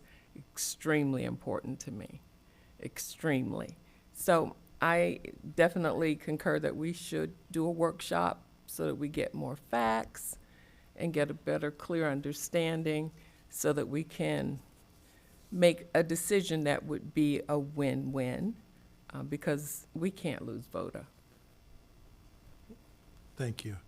And one of the things that, make sure, Mr. Schuessler, if you're new and you're learning things, and thrown to the fire real quick, but one of the things to me, and this has been important since 2013 when I got on the council, and really tried to embrace opportunity, because most of us may not have that eclectic view or things of where we are. I'm more sports guy, but I love art, love doing it. I mean, obviously you see me a lot of times walking through the village, driving through the village, being summer Santa in the village. And there's a rumor that I might be Christmas time Santa in the village this year. But, and we love that, and it's one of the things that I think that, what Annie and her group started back 25 years ago now has an opportunity to what's next, because 25 years is great, but there's some things that we haven't done right. There's some things that we need to do better. Now, we've got to look at and I always talk about lately, the four corners of our city. What's the four corners of Village of the Art? And what can we make it better? And I say we because the city, through the CRA, owns probably the largest portion of property that's together, and when is their opportunity? But, we had some controversy not too long ago through the village that we didn't cause, but we had to manage through it. But sometimes controversy brings a lot of opportunity to come together. And, most of when we talk, and the ones that aren't here talk, I talk to you, whether you're for or against something. It's been very important over the years through the flooding, through the different things. And the last rain we had, we're talking about our wastewater and stormwater system. When you have 2 inches or 4 inches of rain in a very short time, our streets work there. So the city is working for you. What's next? Can we do a little better? Absolutely. Can you do better? Absolutely. But I think the workshop will not only bring some of that out, it'll bring out some new opportunities for the village. And I hope that we're all around 25 years from now to be celebrating the 50th anniversary of WOW. And that's going to be important. And I think that's going to be important for both sides. Because today, you guys are all on one side, but tomorrow, draw a line down the middle, and you might be on the other sides of opposite things. So, but it's working together for the good of the whole. And that's where we have an opportunity now in our eclectic Village of the Arts to say, why come here instead of go north or south? And that's an opportunity that we have. That, thank you for coming. And I've learned right away, you got to be upfront and work it, and some people are gonna be happy, some aren't. But how can we make it a good mix so we can then, everybody succeeds in a good way? So that workshop will be coming quick. And they don't have to leave. They can stay and watch the whole meeting if they want If you all to. leave, it's only staff here and and Kurt and Keith, so, that are here a lot. But anyway, we're gonna, Mr. Perry, I know you wanted to say something probably to Mr. Green's comments, that you were, or was that, you had raised a card right when he got done talking? I don't think. Okay, that wasn't it. Well, I'll just say something to that from our, and thank both chiefs and all of what they've done for the first responders, and I'm glad that we waited till now, because Chief Kramer could even go into this more a little bit, but the mass that we had for first responders and government officials were there, and more government officials will be there next year, because sometimes we get a lot going on and we don't realize that we might not have invited everybody accidentally. But that was the largest crowd at a time that probably was coming in, right after September 11th and all what's going on with our country. You don't have to say September 11th, what year. Everybody knows what that is. And, this has been very well documented that we had an officer that took his own life, and his wife and kids were there. And I think that was an opportunity to celebrate and dealing with the Butterfields and those young kids that I think are 9 and 6, 8 and 6, that still don't even understand what's going on. But, if that mass or any other things that we do through our police department can help another officer at the moment, because a lot of times, we don't know what somebody's going through, but if they get that moment, it may get them to that next step where that you don't have to go through the tragedy. So thank you to the whole group, the church, the pastors, everyone involved in that, and Mr. Green that kind of started it. It really has grown to an event that we're proud to be at, and it's a community event, and I think Chief Kramer and Chief Gear will agree on that, and we'll just keep moving forward. So, thank you. Anything else on citizen comment? All right, we will take a 5-minute recess.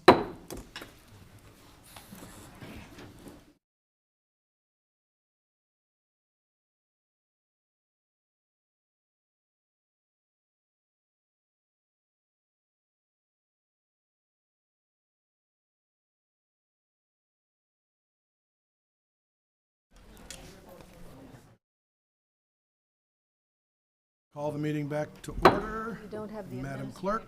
We don't have a council person. The next item is item 7, the consent agenda, and staff is requesting approval of items A through U. Councilwoman Barnaby. Yes, I would like to make a motion to approve the consent agenda, but pull the items M as in money, N as in Nutella, and O is, well, I'm trying to, M, N, it just sounds the same. So M is in money, N is in Nutella, and O is in like, oh my gosh, this woman's nuts. Go ahead. That's my motion, to move those 3 items, but to approve the rest. Second. Okay, we have a motion and a second to, motion by Ms. Barnaby to pull M, N, and O for discussion, seconded by Ms. Coker. Is there anything else? We'll start the vote in Ward 2. 2? Yes. 3? Yes. 4? Yes. 5? Yes. 1. Yes. So it's approved 5-0. And I know, Ms. Barnaby, you want to start talking, and hopefully our administrator will walk back in? Oh, good. Sure. I hear him coming. I ask for these items to be pulled because we keep having news stories about the problems and challenges that we have at our stormwater plant, at our wastewater plant, and those things in general. And if you look at any of the news stories, the comments following that get posted online, on Facebook, on Nextdoor, on any of the media sites, if you read the comments, you're led to believe that we don't know what we're doing, we don't care, and it doesn't matter because we're not doing anything. And that's not true. Let's just call it what it is. That is absolutely not true. We are working on trying to fix 40 years of neglect. We are working to make sure that we get everything out of the river well before the state required date. We are spending money, and the projects are happening right now. The ones that we have permits for and what we are scheduling to do is happening right now and has been happening for a while. But, you know, the consensus of some of our citizens is that we're not doing anything. And I started thinking about it, and I'm thinking a lot of these contracts and things are done with the consent agenda. Because there's a lot of legalese, it's a lot of verbiage, it's a lot of things that we all sit and read and go through, but we don't necessarily discuss it in these meetings. We may have had workshops, we may have had conversations with the city administrator, with the public works director, with the COO, but we have not done those things super public all the time. So that's why I wanted these items pulled, and I asked the city administrator to give just a few, remember you're not getting paid by the word, just a few comments so that we have information out there that says we are doing something and it is getting fixed. And one of the things that we can't control in this situation is how much rain falls and how fast it falls. And believe you me, if I could control that, I definitely would. But I can't. Neither can anybody up here. And that's one of the problems. It causes a lot of infiltration into our system, and we are working on that. But we can't stop the rain from falling, nor can we stop the amount that falls in a short period of time, which leads to a few minutes of localized flooding and can overwhelm our system. Thank So, you, Mr. Ms. Perry? Barnaby. I want a couple things first, and then we'll let Mr. Perry kind of go through it. But you could have pulled several others off the agenda as well. Yes. That are wastewater, stormwater. There's like 5 or 6 projects. other contracts and things on consent, but these were the 3 that I thought, No, that was perfect, and I think that if anybody wants to go look at it, if we had every consent agenda item on the agenda to discuss, we'd be here till well into the afternoon and evening, so, but consent agenda goes through it, and if you want to get anything, just before we start going, I'm going to go to Ms. Coker, then Ms. Moore, but go to our Face It and Fix It page, and you can see everything that's happening, over $100 million in the ground kind of now, and that's everything. That's not just our water plant that you've been seeing, our wastewater reclamation plant lately that we're putting out a lot on channel ABC 7, channel 13. The newspapers are doing articles, but also that includes the whole city that, you know, over the years, this council has worked to approve over $200 million worth of stuff going on. And as Ms. Moore always says, it's slower than we like, but it's going to happen. So I got Ms. Coker and then Ms. Moore, Yeah. and then Mr. Perry. I don't know if any of you had a chance to review it yet, but I asked Ms. Melton to basically forward all of you the letter that we got from the Sarasota Bay Estuary Board yesterday, which basically was yay us. I mean, really complimenting the city of Bradenton on the over $200 million being spent on and the effects that it will have on better water quality around here. So I want to make sure if you haven't had a chance, I mean, I almost wish we could read it into the record and make it public, but honestly, I think it was nice to get that acknowledgement from outside of the city, from people that are water experts, saying we're doing the right thing. So You can get Mrs. Shattuck to share that letter because it's shared on the Sarasota Bay Estuary site. Mm-hmm. From Dr. Tomasco. One other thing that since you brought that up with Dr. Tomasco and some information, just so people, if they're listening, we want you to listen. There was some quote or something said that there possibly was fishermen that are cast netting in the North Palmasola Bay that, you know, were getting mullet, that they were having horse poop, that's what it is, in their nets. Well, I had a fisherman send me pictures of it and got it to the proper authorities and then Googled a couple things. And it was actually manatee poop, not horse poop. So again, as Ms. Barnaby just said, the propaganda that gets out there, maybe she didn't use those words, but we just want the truth out there and we want the facts. And that's what we're working on, our Face It and Fix It and hitting it hard. So we're gonna keep doing that. And again, you know, I understand sometimes people see something that they think is one thing, but you know, be open-minded. We are doing stuff, and we have never bypassed raw sewage at our plant that I know of in my tenure. It's bypassed at a 90% processed situation, and so it just haven't gone through the final phase. But we are facing and fixing that. Ms. Moore and then Mr. Perry. I wasn't going to pull any of these items, but since Councilwoman Barnaby did, I was just going to note to you all that, as Ms. Clayback has teased me about, when you start to know the numbers of the lift stations, you're officially like a complete infrastructure nerd. And 7 and 14 were very much on my radar. They are not in Ward 4.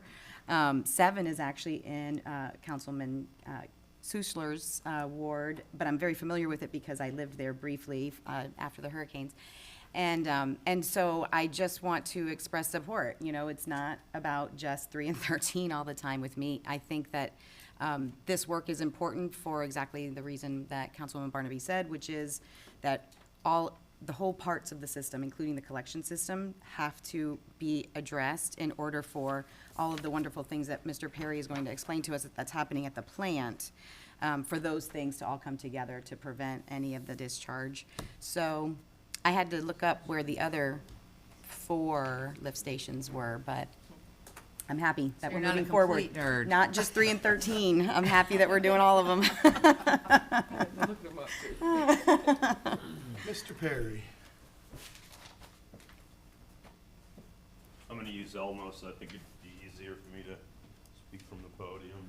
Pictures speak 100 million, 200 million words. Look at poop, do we? But if you want to, I can get you a tour.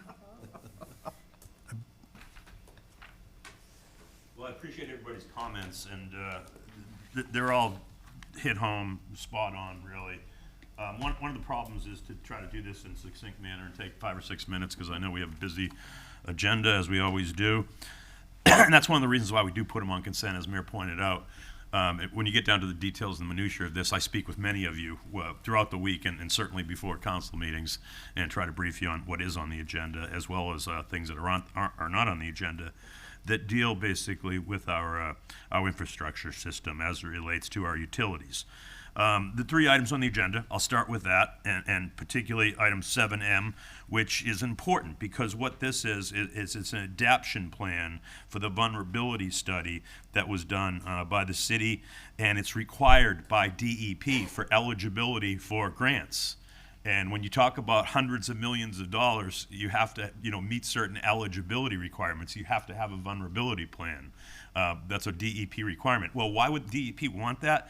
Because what the vulnerability plan looks at is it looks at a host of things related to utility and the vulnerabilities and system as it is. It looks really at sea level rise, potential for that. It looks at floodplain mapping overall, and then it looks at floodplain mapping and rainfall modeling, because that's where the I&I comes from that penetrates into our utility system in wastewater, and we go from basically a 6 million gallon per day system that should service our 60,000 residents, our 14.4 square miles of area, geographical area. But it goes from 6 million to 30 million. So when that happens, that's where you have problems with environmental impacts. You have discharges, you have chemistry issues at the plant, you have collection issues at the lift stations, and a host of other things. Flooding on the area. Station 13 is a perfect example of it. It becomes submerged. Station 8 sometimes, because they're low-lying. The city was built with, basically, it's an older city, so it was built with putting its main collection points down on the river. Why would they ever do that? Because that's how waste was discharged back in the 1930s, the 1950s, and until the Clean Water Act really came around in the late 1970s, early 80s, I believe. That's how cities did it, whether you were here in Bradenton or you were doing it on the Charles River in Boston, Massachusetts, and you had industrial and residential waste. It went in the waterway. And when did they start the cleanup on the Charles River in Boston? They started it, I grew up there, and I remember you never went around the Charles River. My parents were born at the Charles River, they got married at the Charles River Yacht Club, and it was like, stay away. Kemp went to school out there at Boston College, and you'd see crew, they do the crew, because it's one of the biggest areas and everything, and you would not go in the water there.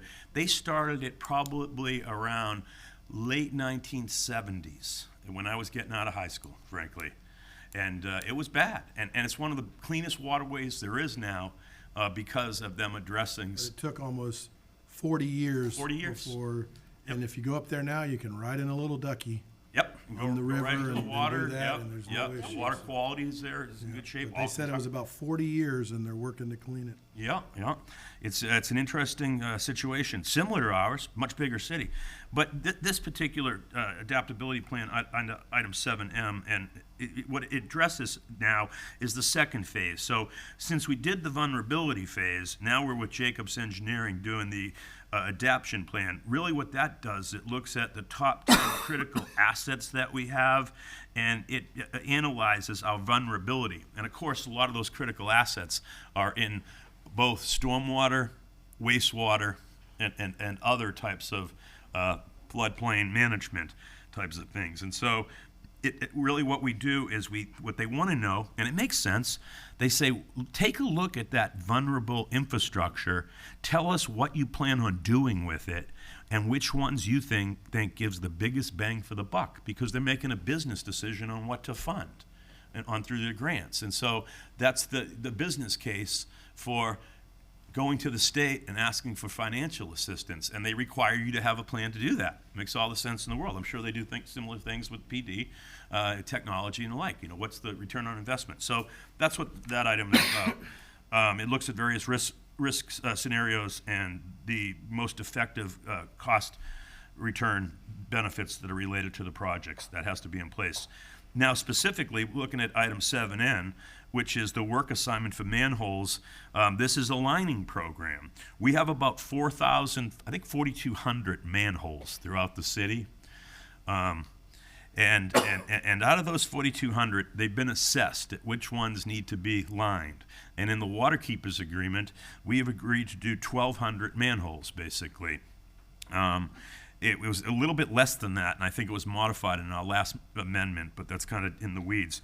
Out of the 1,200 that are required by 2 years from now, I think 2028, we've done 900 manholes. So we're well on our way to the 1,200, because 900 of the critical manholes have been relined. This particular funding legislation will provide additional 63 manholes. So now we'll be at 963 towards the 1,200. Because what we have to do is do a multitude of different things at the same time. Manholes are one things that have to be relined. You've seen photographs of some of our manholes. They were built literally by brick.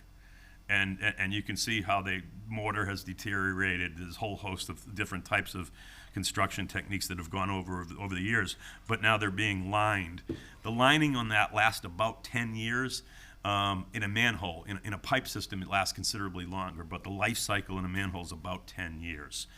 When you look at the way they make manholes now, they're basically, when you do new construction, if you go out east side of the county down to 75th Street, the projects that are going down there, really what they do is they're concrete engineered encasements, and they have different products, and there's a whole host of different coatings and things like that. But what we do is line them. And so that's what this is. The other thing is the complexity of this. You don't want just one contractor, because we need to get enough contractors to keep up with our schedule. And so we've been able to get about 4 or 5 to do the manholes lining itself, opposed to relying on a single contractor that had been done in the past. Because we have so much work that if we relied on one, we wouldn't be able to get it done. And so this basically is for this specific contract to line these 60 manholes. And again, we have 4 to 5 additional contractors. We use them typically on a piggyback procurement, meaning they do that work in other jurisdictions, and so we use that contract, and our procurement section signs off that that is an acceptable procurement for these contracts that are fairly sizable. And then lastly, on that front is going to be the lining assignments in pipelining for 770. And that basically, again, is similar to the extent of, we always hear about miles of how many pipes we have to line. Sewer pipes, that's what they are, basically. And the lining assignments basically went up from about 65 miles required to 75. We agreed to increase it because we looked at it and said we should probably line these ones too after the initial assessment. What we do is we go in there, we camera them, we clean them first, then we stick a camera down there after they're clean, and we assess how vulnerable they are, whether there's cracks in it, and often you can see the penetration coming in from the surrounding saturated soils and other type situations. So now we basically in that situation, we've got about 30 plus miles lined so far, so we're making headway. But that's a tricky process. Again, it requires a multitude of different contractors. Lance and I were well to hear from Ms. Clayback that we're using technical assistance now as it relates to project managers that are going to manage all of the multiple contractors that are doing lining, so that when you're out there on the scene and you're videoing them and you're looking at pay apps that have to be processed and what are called point repairs, where their vulnerability may lie, that's being authorized potentially on a change order or other approvals process by a project manager that's independent. We don't have that bandwidth within the city to do it. And so that's good news. We're building bandwidth, and that's what these projects are about. But, I'm talking about out in our collection system and our storm pipes and lift stations and the like. All of that causes problems to what's on this screen before you. And that all collection stuff is probably, it's hard to say, probably so far we've invested, I want to say 60, 70 million into it, in that part alone, not the treatment. And now we get to treatment, because everything comes into the treatment plant that's before you.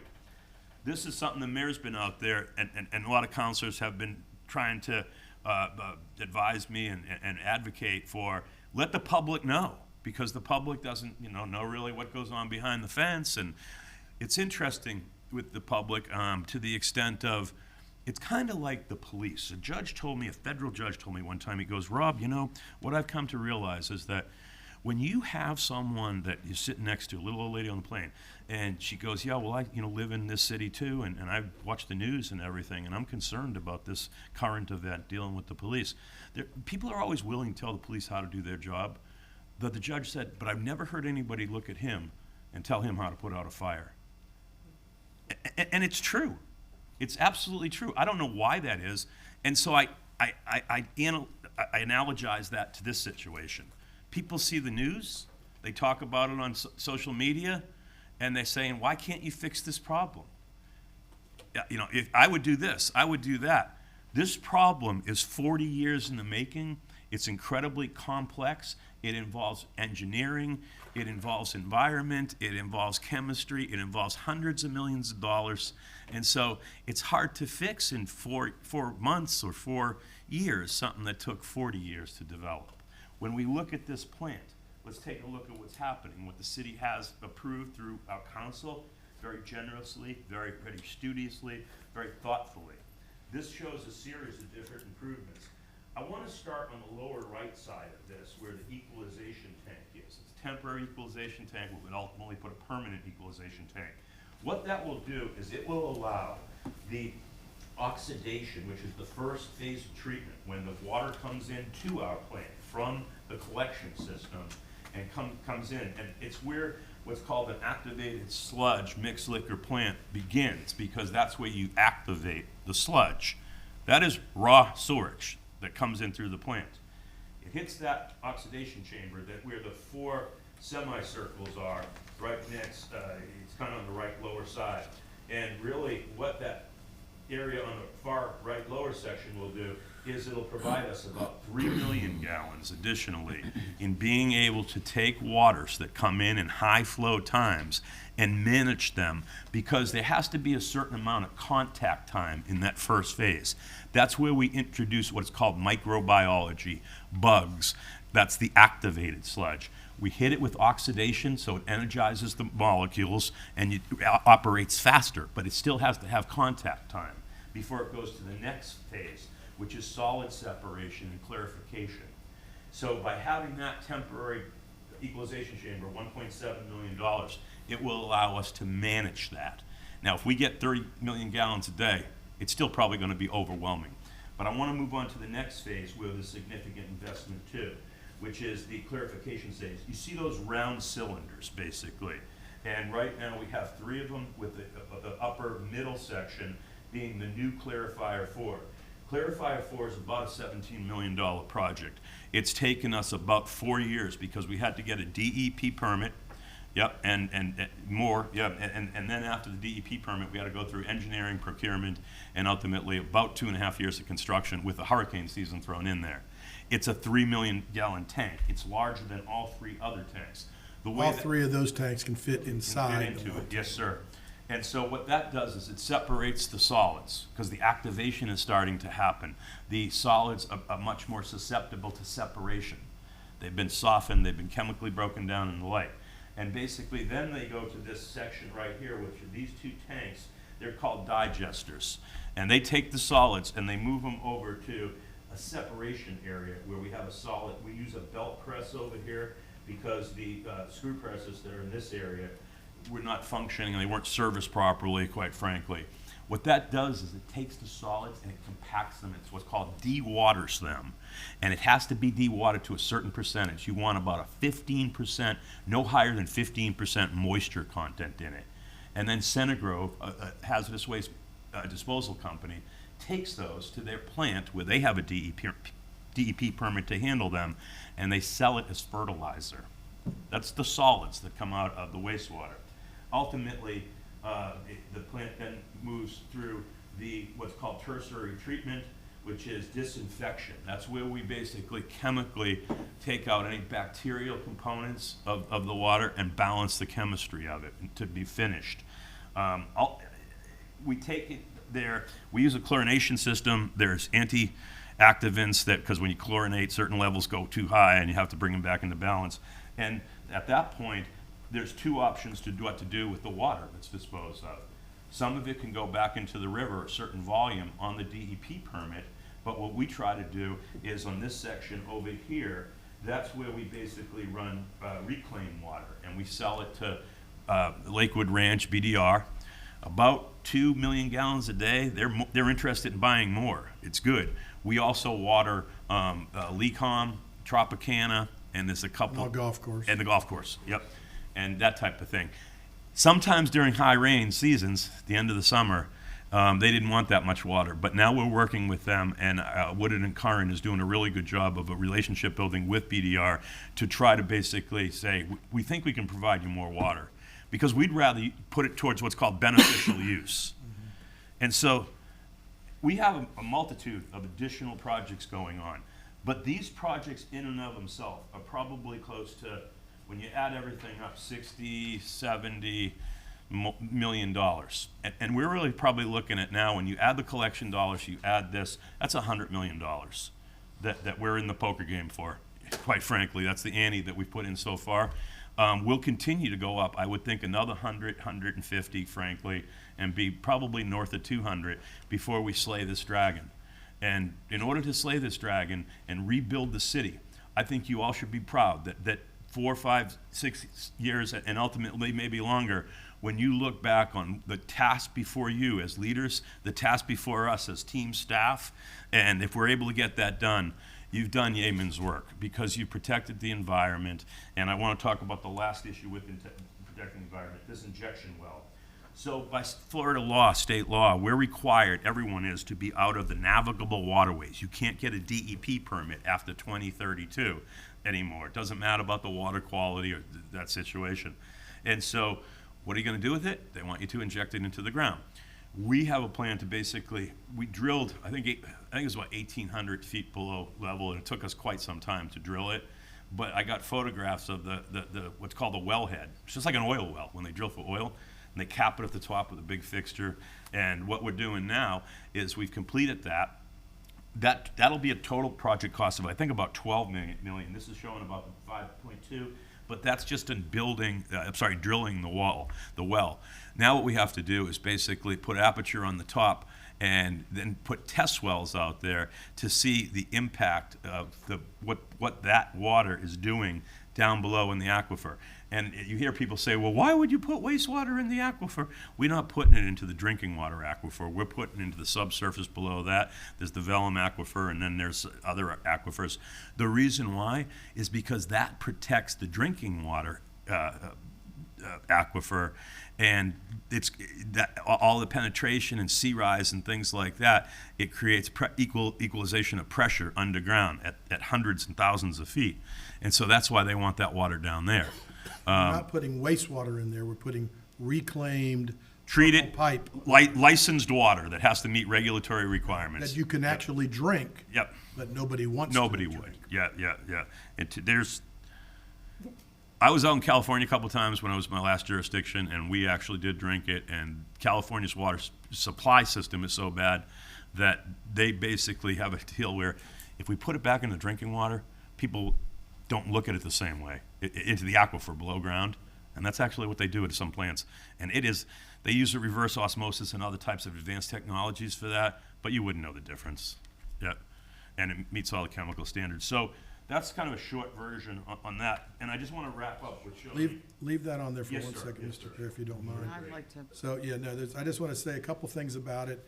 That the last few days I've been giving tours to media. The equalization tank will probably be one of the biggest things, and that should be open hopefully sometime October, November. October, yep.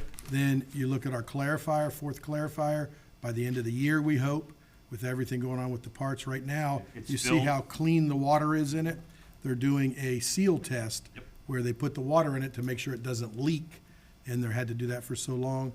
The injection well, probably about 12 to 18 months because of the testing to make sure that it's working correctly.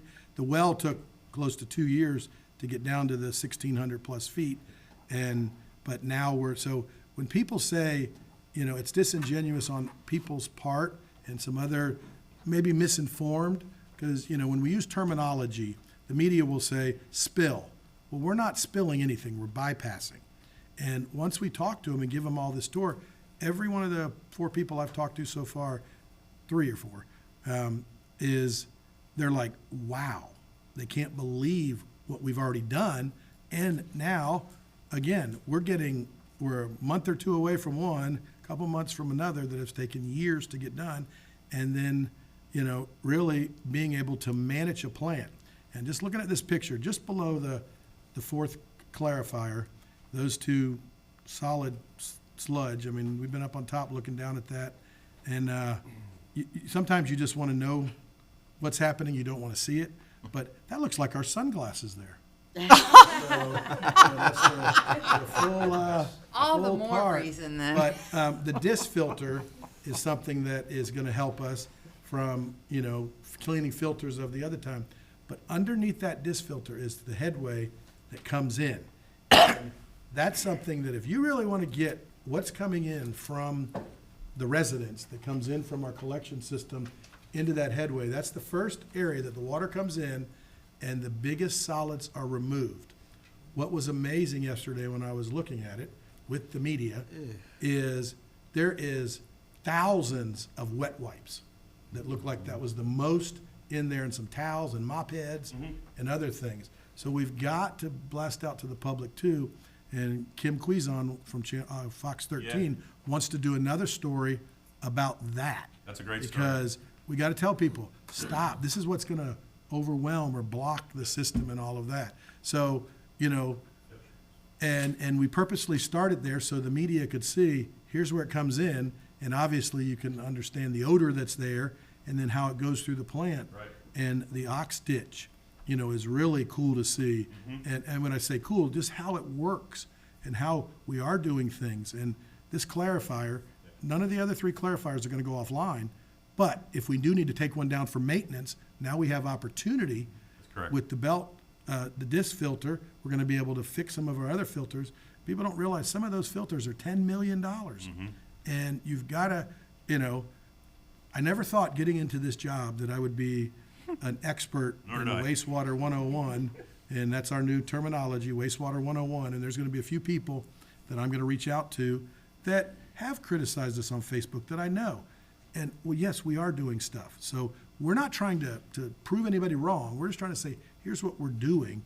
And when I met with the Channel 7 the other day, and out there, she called at 3 o'clock. We met her the next morning at 11. And I said to her, you see behind you this clarifier, this equalizer tank, all this other stuff going on. There's no way we started it yesterday after you called.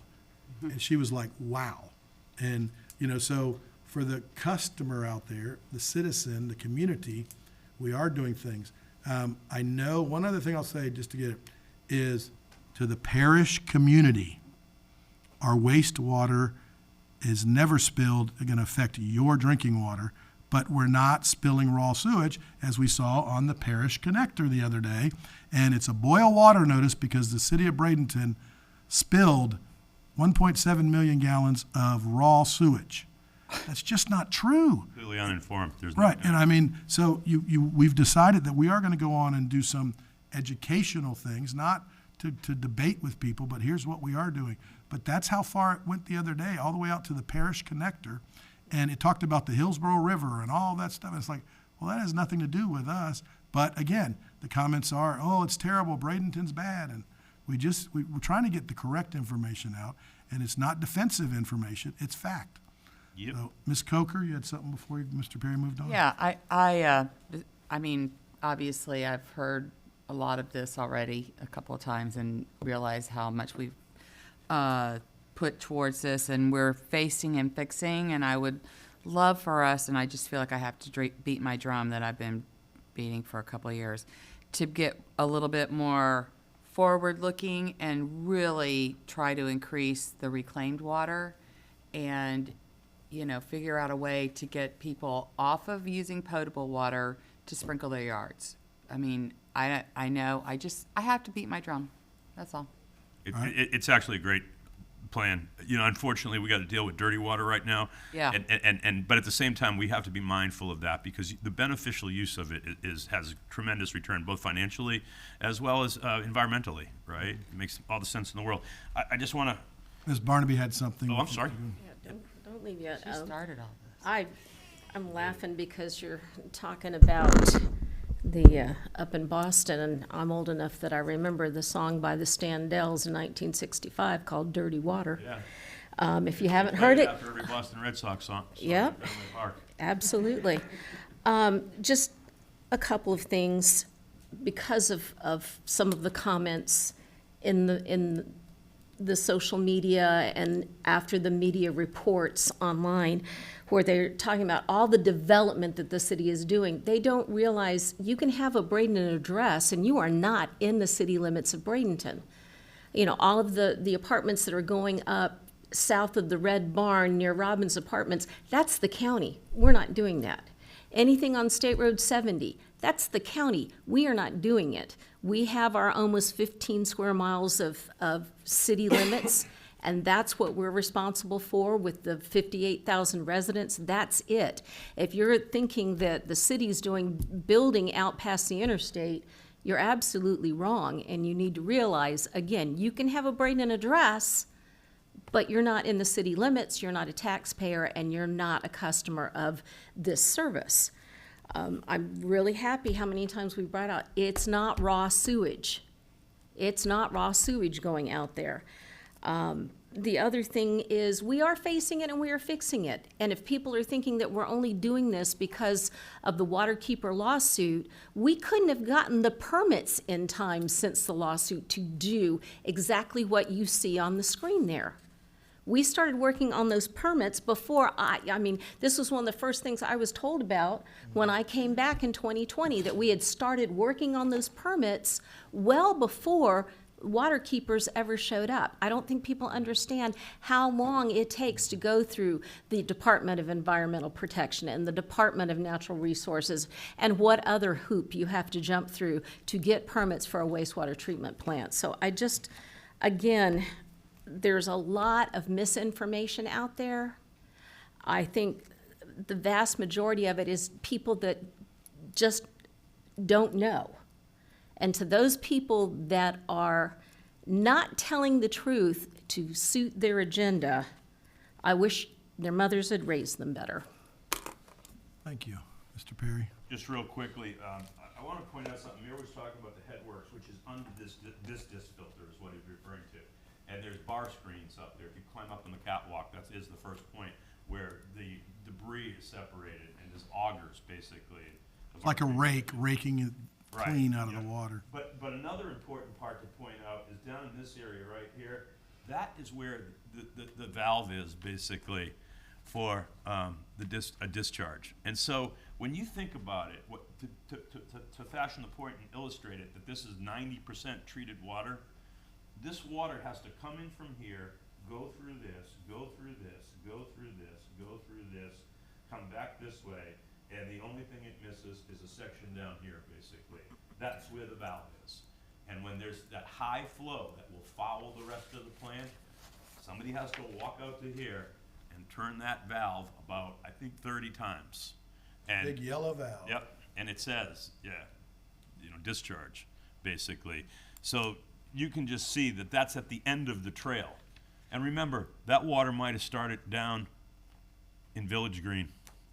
It might have started down at Walmart. It might have started from the Far East Side, and it made its way to the treatment plant. So I wanted to cover that real quick. And I also want to talk a little bit about, real quick, what Councilor Barnaby was talking about. And this clarifier was in works before I got here for almost 4.5 months ago. Years. Yeah, Years. I'm sorry. Years, right, yeah. I know, it's so much fun, it just feels like 4 months. But it was because we had to do the engineering for it back then. And that's what Jim McClellan, Kim Clayback, and that group was doing. So what we've been doing is trying to manage. I mean, we're talking about a very, very robust CIP plan. And we're trying to manage that. And really, you have to look at the phases about where the projects are. And if you look at a project like that clarifier, there was basically someone that said, we've got to do something about the plant, increase volume capacity, do a better job with our solid separation and the like. Let's call Jones and Edmonds and have them do a full plant assessment to determine, just like this piece of legislation is, where is the biggest bang for the buck? They said the clarifier was that at that time. Ultimately, at that point, then you've got to look at, well, how would I finance that, and what type of permits would I need? And that permitting process is, as Mayor pointed out, multiple years. So is the SRF funding process. I was involved in that, in obtaining the funding from SRF. I can personally say that took the better part of 2.5 years to do, because the three things we're doing, that well, the collection system out there on the lining, and the clarifier are all contained in one $48 million SRF package that went through. After you get the SRF package, well, after you get the permit, then you've got to look at, okay, do I have the funding? And, in that case, we did the SRF, and you're doing two things at once. But then you have to basically fully design it, because usually at that point, you'd be through PDE, which is preliminary design and engineering. I don't think the little lady on the plane understands that, or the person up in Parish. After you do the PDE, basically, then you've got to basically go back, get a permit for the design work that's been done fully, put it out in the street, and get a contractor. In this case, what we did for that clarifiers, we did put it out in the street. Estimated cost of the time in 2021 for that clarifier, when I started, I believe was about $8 to $9 million we thought it would cost us. The bids came in, the lowest bid at that time, 3 of them, heavy civil construction type utility contractors. Bids came in, lowest one was $14 million. We said, well, that's way out of line, right? Because we expected it to be $8 or $9 million. What ended up happening was we took another 6 months, put it out in the street, got the bids back in. Next bid we got, lowest one was $16 million. So, and then you have to build it, and that's a 2-year process, and then you have to test it, and then you have to, look at all the aspects about the project closeout and the warranty work and the connectivity and the like. So when you look at projects like that, a life cycle of 4 to 6 years is probably pretty reasonable, even though it would strike most people out on that airplane that's telling you, well, why can't you fix it? as tremendously prolonged and everything. And what we're trying to do is do a multitude of different projects that are on these spreadsheets. We know everybody can't read the spreadsheet, but it's just the information that's there, and we're working many, many, many projects. Yeah, yeah, and the various redundancy processes, you know, we have grant tracker on this spreadsheet, and Giddens has been helping us with that. Our people over at Solid Waste have been doing a great deal. David Lindsay and some of the folks over there have been doing great work. We have a multitude, Woodard and Carr and Fiscal Solutions, of applications in for upwards of $200 million in various areas. And grants. Yeah, for different grants and things of that nature. And so you've got a lot of things that are moving parts simultaneously to put together a functional and executable CIP plan. And you have to have the bandwidth to do it. And we're building that over with our team at Public Works. And you Tell guys, them what a CIP plan is for the that's going to public. be capital improvement plan. None of this talks about us building police stations or city park or the Public Works facility or anything else. I mean, we got that going on in vertical construction. This is entirely horizontal underground utility. And we just, you know, from what I've learned when I come here, the city didn't have to do that much in that regard previously. So we're going through a transformation and we're growing up a lot in that regard. And it's great to have your all support in doing that. You ask tough questions. We try to provide the most full and complete answers. And sometimes we have a lot of information, and sometimes it's good to go back and take that question and get more. But we're in this thing for the long run, and we're making progress. It's a slog, and sometimes it feels like it's, you know, one step forward and two steps back. But I guarantee you, when you go out to that plant, or I can take you out to those projects, or that little lady that wanted to know that I sat next to on the plane and said, "Well, I'll take you out tomorrow. You know, when we get back on Monday," she's going to go, "I didn't know it was like this." One step forward, 3 hurricanes back. In some cases. Yeah, last year. Ms. Moore. I know we've talked about this before, but I think that it would be beneficial for us to have that information, like the spreadsheet that is way too tiny for my eyes to read on the Elmo. But I don't know the appropriate intervals, but I think it would help us to know. Right. I'm trying to put together something. I think this is probably way too granular. Okay. But I have other things that I am trying to put together, and Irv in the back of the room has been putting some great effort towards that too, because I do want you to have data points that are digestible. I would like that. Yeah. I think that we've talked about that a little bit, but what happens now is that if I get questions, I have to turn around and, you know, take the time, and I think it would be helpful if we could just fire off. Well, the department used to put out the quarterly newsletter to you all, and we kind of moved away from that, and it didn't have, in my opinion, it was fairly light on information. We'll show you a picture or two or something like that. I'm going to try to show you a more thoughtful way that we're approaching it. Right. Yep. This picture here that you had up, Mr. Perry. Yes, sir. With the topical view, was done last week. It's already outdated. It's moving that quick, because by the end of next week, you're going to see the equalization tank have walls, because walls are only going to be about 5-6 feet tall, but they've already started putting the corner braces in and everything yesterday, or I saw it day before yesterday. So anyway, Ms. Barnaby, do you have a motion? Yes, I do. I would like to move for approval of item N, which is the Department of Environmental Protection Plan. I would like to have approval of item N, which is talking about manhole lining at 6 lift stations, and item O, which is the pipelining at a lift station. Second. All right, I have a motion to approve M, N, and O by Ms. Barnaby and a second by Ms. Coker. Had a lot of discussion. We'll start the vote in Ward 3. Yes. 4. Yes. 5. Yes. 1. Yes. 2. Yes. Carries 5-0. Thank you, and great explanation. All right, moving on. Madam Clerk.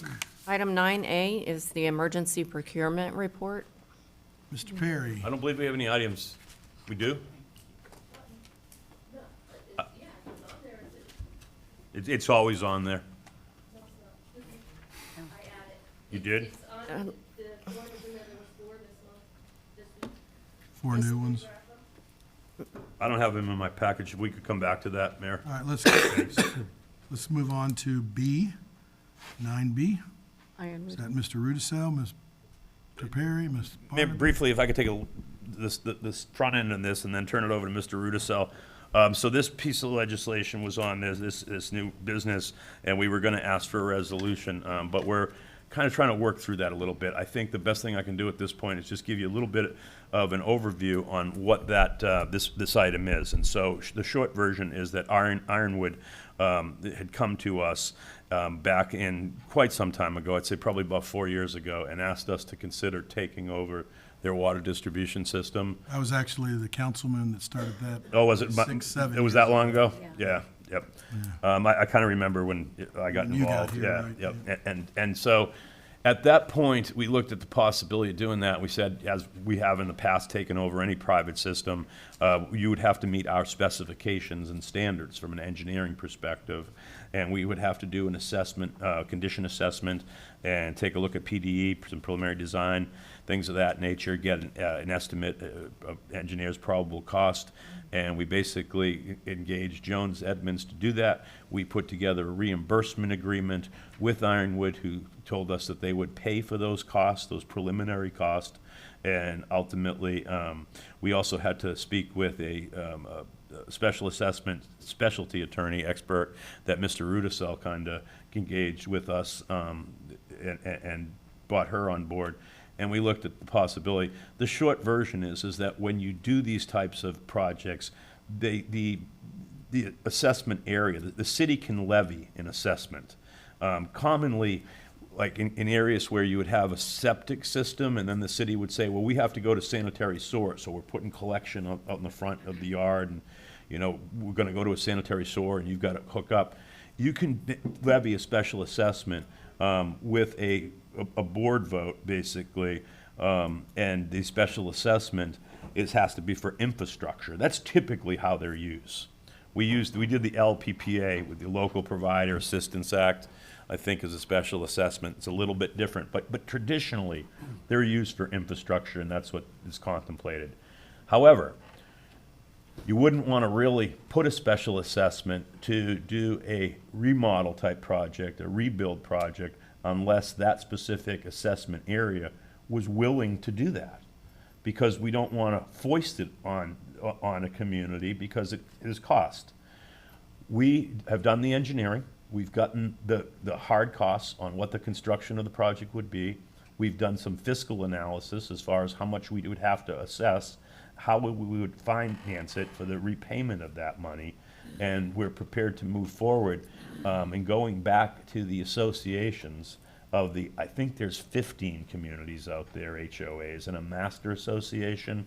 And we're going to try to find a mechanism to go back to those folks and say, you need to speak with your membership, and that membership is going to have to approve doing this, because you will be taking on an assessment that we estimate to be $500 to $600 a year for a period of either 15 or 20 years.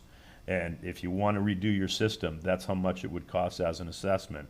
From what I understand, the condition of the existing system is in pretty rough shape. Well, Mr. Perry, as a new resident in Ironwood, and I'm saying that facetiously, but why would I have to pay for water system that the city should be giving me? Because it was initially done as a private system. Well, see, and that's probably the biggest thing we need to get out. It was built in the 70s as a private system. That system worked for a lot of years. Now it's aging out. When I met with the president and the vice president of the Master Association, they understood it. Two very Fortune 500 company presidents over the years, and the reason this has taken so long, I think, is because every time they get somebody new in on a board of the 10, or I thought it was 10 different boards that then have, each president is on the master board. And people are still seeing me that, well, why do we have to pay for water you're supposed to be giving us? Well, it's your private system, so your system has to be updated, and they can't find anybody that's willing to work with them. So we're the last resort, because no company wants to go in and build their private system. So we will build the system, and then we will own the system. But the taxpayers of the city of Bradenton, corner to corner, shouldn't have to pay to upgrade to a private system. If we take over a road, it has to be up to the specs of the city. Just because now it's in a deteriorating situation doesn't mean that you can give it to the city. to now maintain it at the cost to every taxpayer.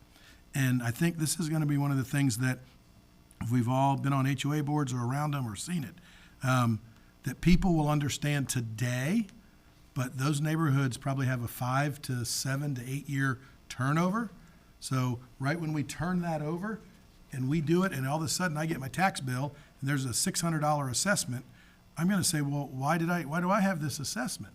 We have to make sure that, whether it's for 15 or 20 years, that everybody that buys a house in there has the explanation of what the city now taxed me for something that they should have gave me anyway.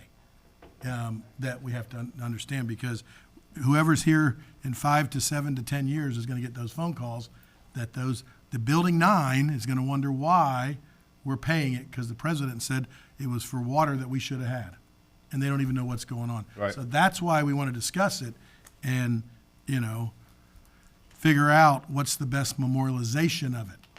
Mr. Rudisell, you have any better thoughts than that? No, I think that's right. I mean, it's, in looking at some other jurisdictions around here, a lot of them have actual programs set up in their ordinances whereby people can come forward and ask to have a special assessment imposed for different, it's either lighting, or a lot of times it's, lighting for a neighborhood or something like that.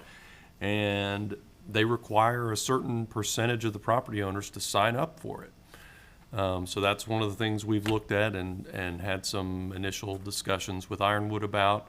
And ultimately, that's kind of what we're looking for from the council, is what kind of buy-in do you want from Ironwood before the city agrees to move forward with the assessment So process. when you say that, can we put something in there of when a new resident moves in, they get their HOA or their management company has to give them an explanation of what this assessment is?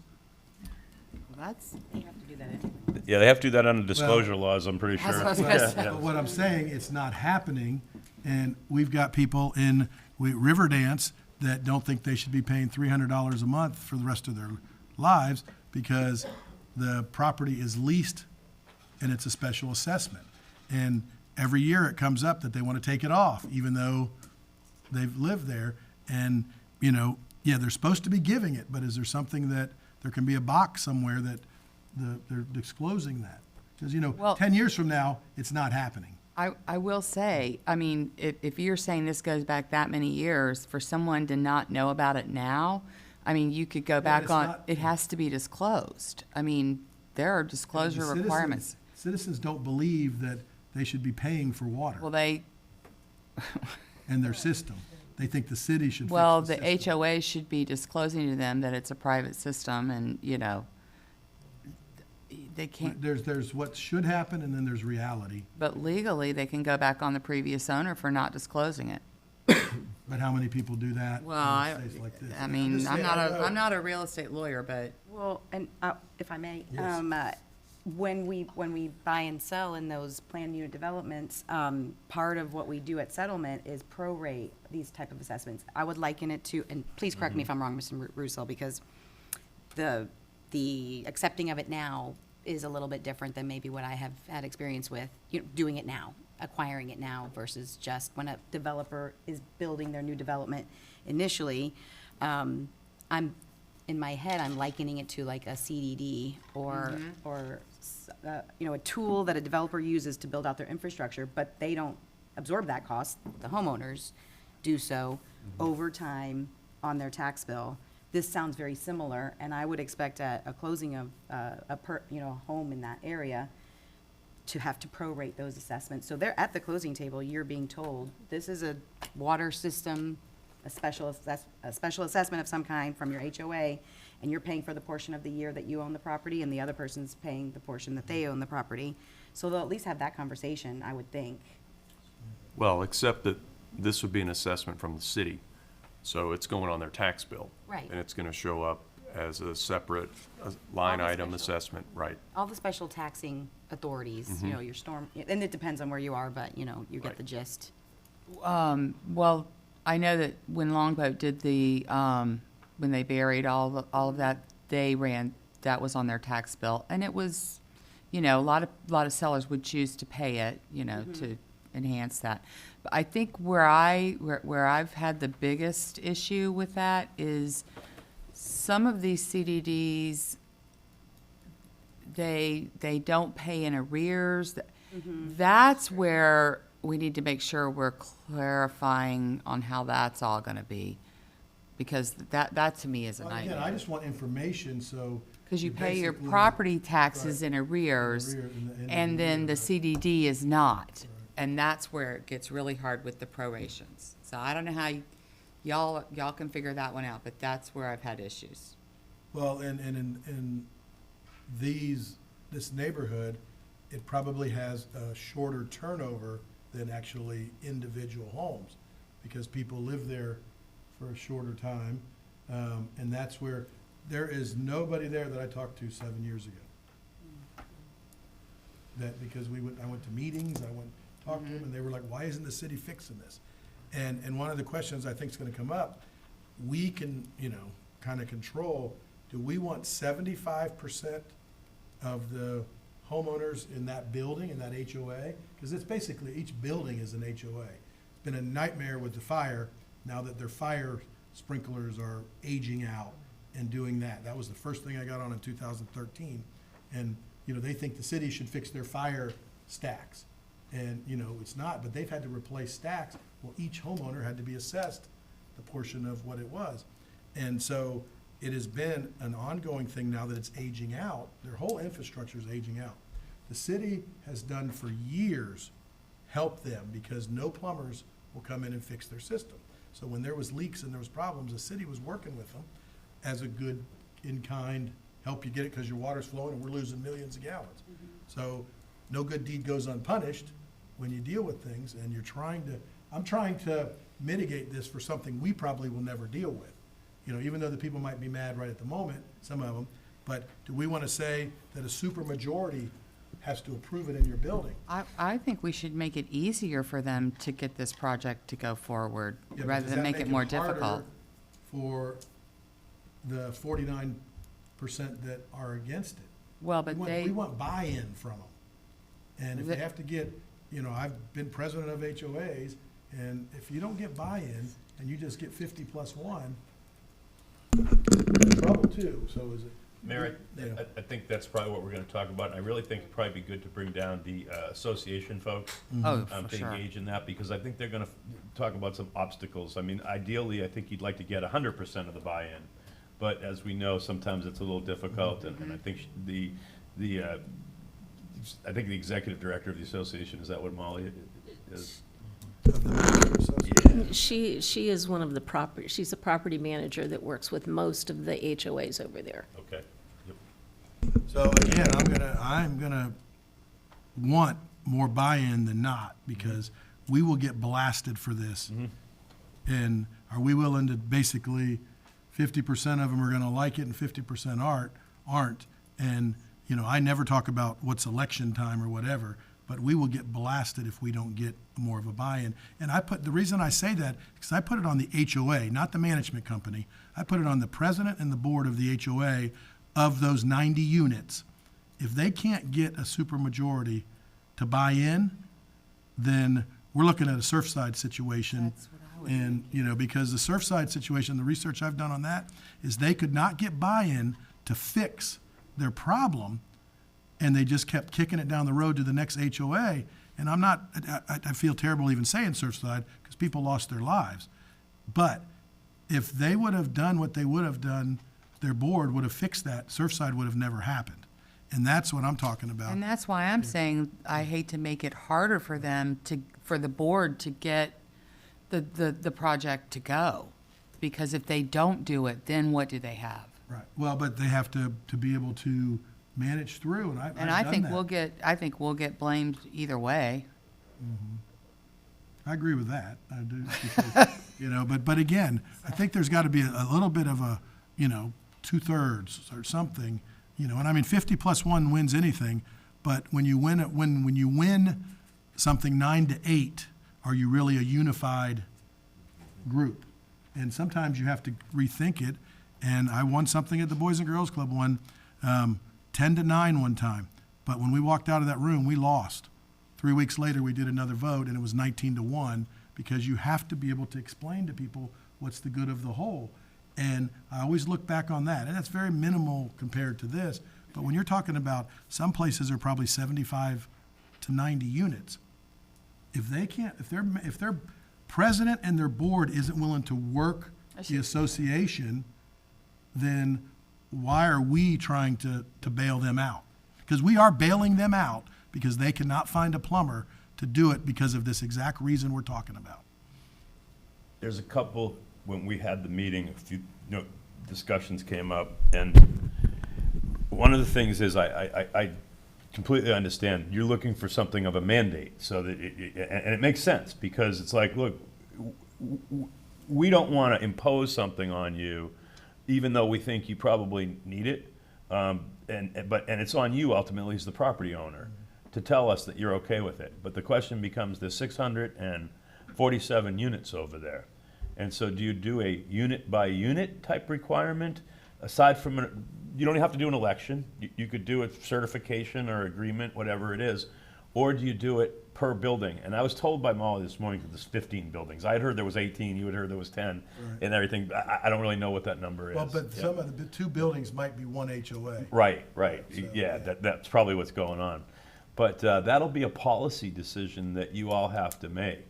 And I don't know if you were able to get out of the 15, if you were able to get 2/3, which is basically 10 of the 15, if that would be enough, or you felt comfortable at 75%, or you want everybody to vote. The one thing I will tell you about is you have to go to every owner. Molly indicated that she didn't think that was a viable approach, because and there is problems. I mean, I live in an HOA, and I think many of us have or do, right?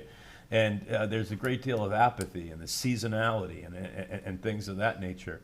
And so, you probably, I think in my HOA, you can't even get half the people to vote yes or no on anything. Well, you have to in the year-end meeting. But what it is it's half the people that vote you need the 50% from. That's not most. Most of them are. Really? Yeah. In Highland Lakes, when I lived there was 123 homes, and we had to have 62 to have a yearly annual meeting. Yeah. And if you wanted to change anything in the docks, you had to have more than 75%. So you had to work it.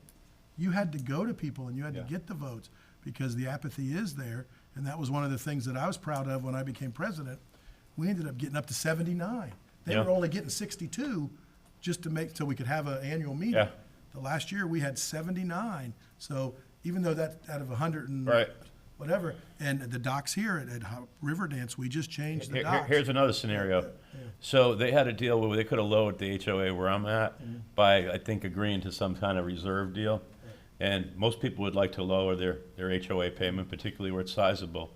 It failed because they couldn't get 50% of the vote. And it was probably similar to what you're talking about.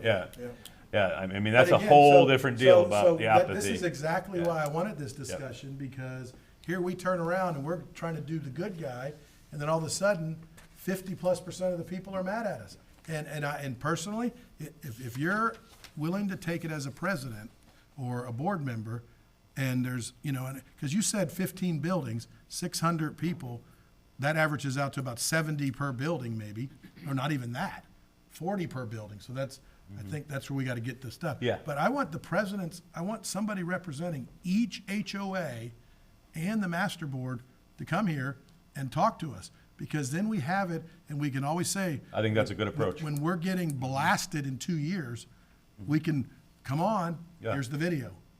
Because we try to do this. And I know I'm getting down granular on this, but I think this is something pretty huge, because you're talking about 1,000, 1,200 people that, and if you got 600 mad, then we didn't do a good job at our job of getting it out to them. And I've been dealing with this, and that's what the two gentlemen I dealt with, the president and vice president of the master board, said, this is gonna be difficult.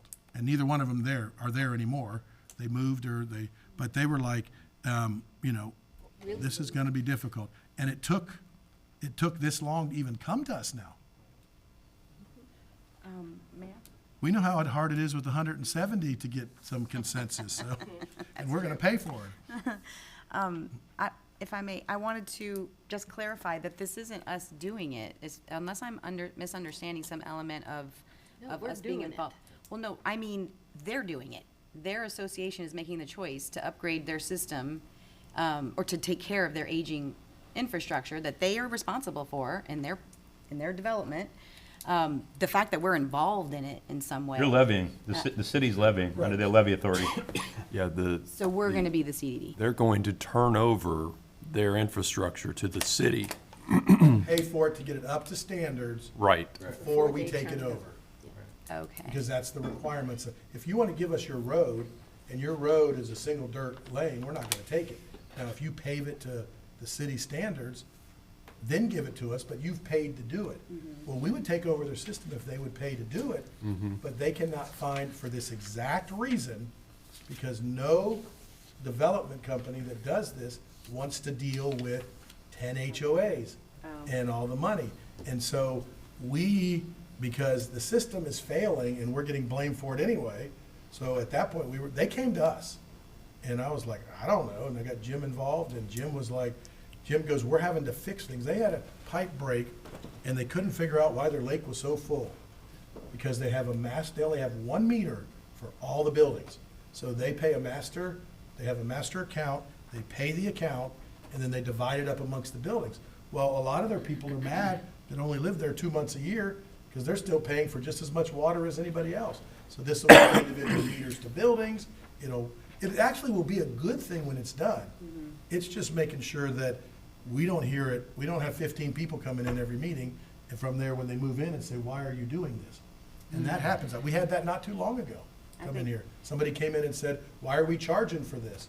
When in reality, it's because of this type of situation. I think I misunderstood. I thought they were doing the development, an HOA special assessment, and that we were gonna get reimbursed from them for that. Okay, well. And we gotta be now I covered. have been It's a clarified. special assessment tax levy. Okay. And they've asked us to take on the responsibility of doing it through the master board with the other HOAs. I think we need a lot more information, how many people are in each building, what buildings. I don't know if this would then, made me think of it with all the issues we had early on with the fire stuff. Is this going to affect the fire suppression in the buildings when now you have separate lines and hooking into those? And we know that most of those lines that go up those buildings, because the one building that first came out, they couldn't replace their line in the building because of where it was, so they had to put it on the outside, and they didn't want it on the outside because it looked ugly. But they couldn't, that was many years ago, and I don't know, you weren't chief then, but. Well, I think, I've been around long enough to be well aware of the issues over there, and I don't have a lot to add other than we'd have to keep an eye on the permitting and the construction plans. And I know we've been involved through the whole discussion, with Public Works on an ongoing plan for them. So we just have to see what the new proposal would be and make sure everything's appropriate and up to code. So moving, right now, you're gonna bring back more information to us. It was a little update and a lot of update, but I think it's the first time the whole council has heard this. And I think we're gonna bring the Master Association and maybe, some of the other. And ask for each president from each HOA. That's probably a good idea, too. If there's 10 HOAs, we want a representative from each HOA. Yep. Because we know that management companies do things when it isn't always, then all of a sudden, well, I didn't like that, or and again, it's an HOA, and no good deed goes unpunished when you're involved with an HOA all day long. All right, so, Mr. Perry, back to A. Yeah, just the emergency purchase. We have 4 emergency purchases. I'm sorry, I signed them all on the same day, which was 9/11.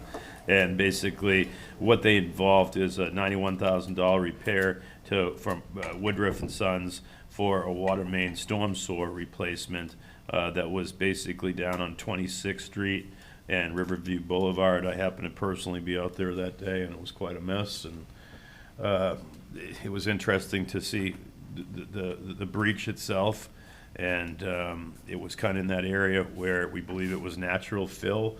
We found things like old seawalls that were up against the piping and things of that nature, and they had to do some asphalt work on there as well as the patch. I kind of was pretty much involved with both when it broke and getting out there. immediately, and then when they finally fixed it the next day. The second one was basically a milling and repave, again on Riverview Boulevard for Woodruff and Sons. This was to do additional milling and repaving on a small section out there. That was, I believe, $140,000.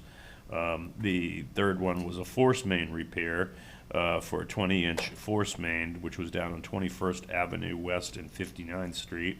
That was $16,000.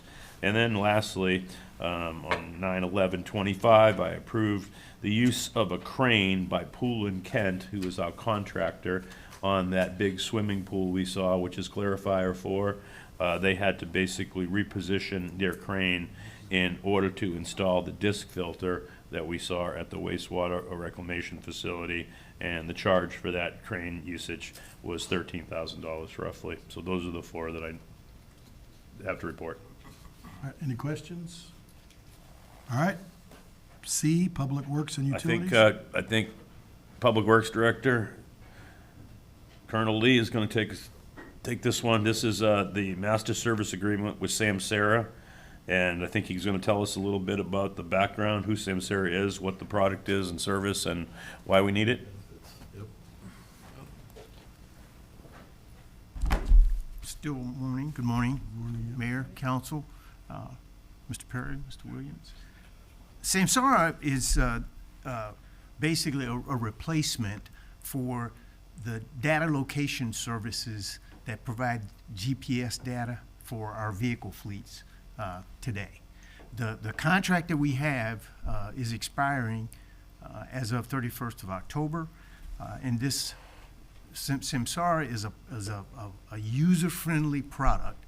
The previous product we had was a little challenging to use, but what it does is it allows us to integrate data services on where the location of our vehicles into not only the operation of vehicles, but it provides data on fuel usage, trip history. The beauty of this is by integrating maintenance milestones. If there's a particular vehicle recall notice, we get that information. It's automated. We don't have to manually provide that information.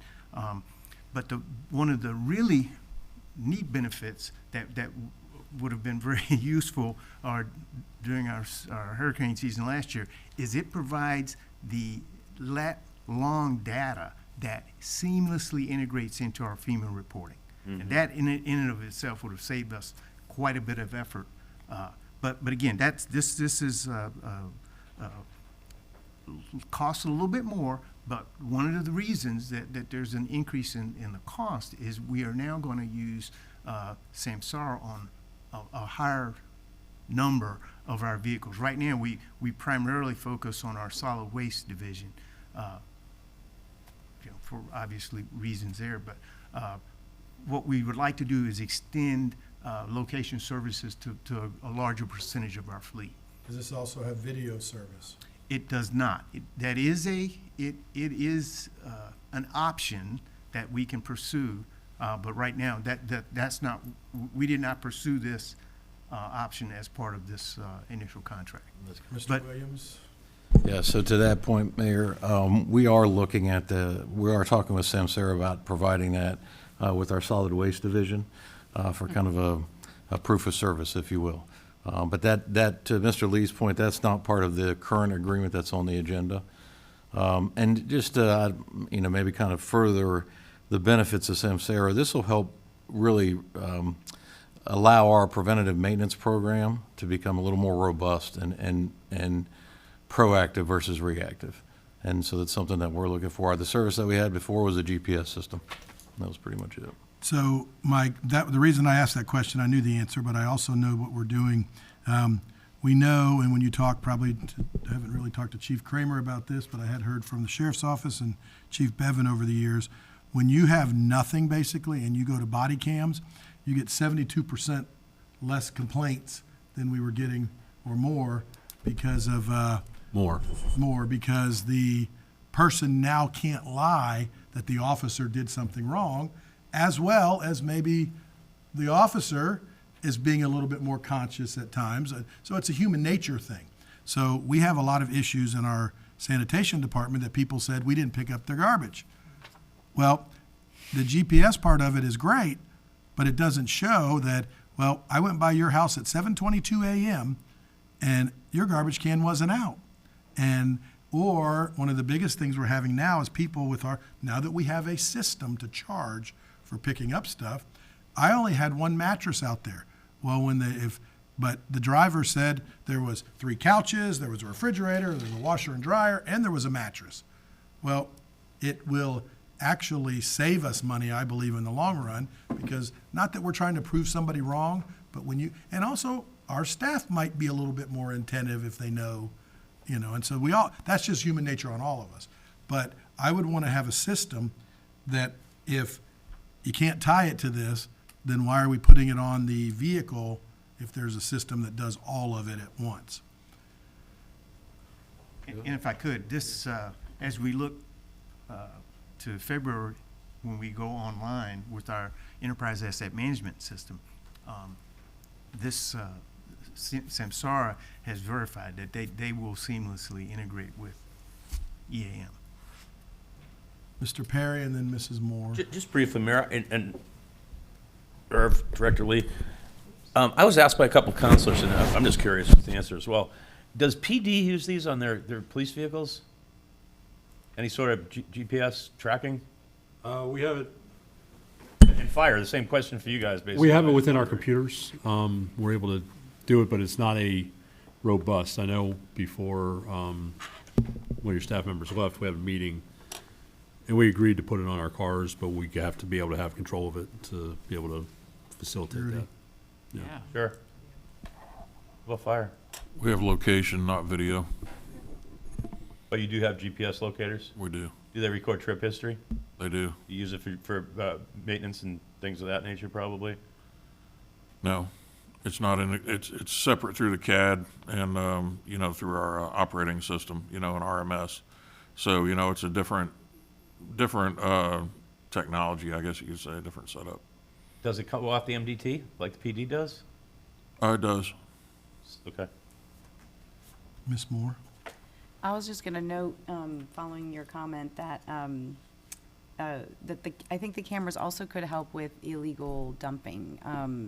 In an area where there's a lot of vacancy at this moment still, I have had, it hasn't happened super frequently, but I've had a couple of people reach out about a bill that they got when they're not living there, and I think people are putting things just in there.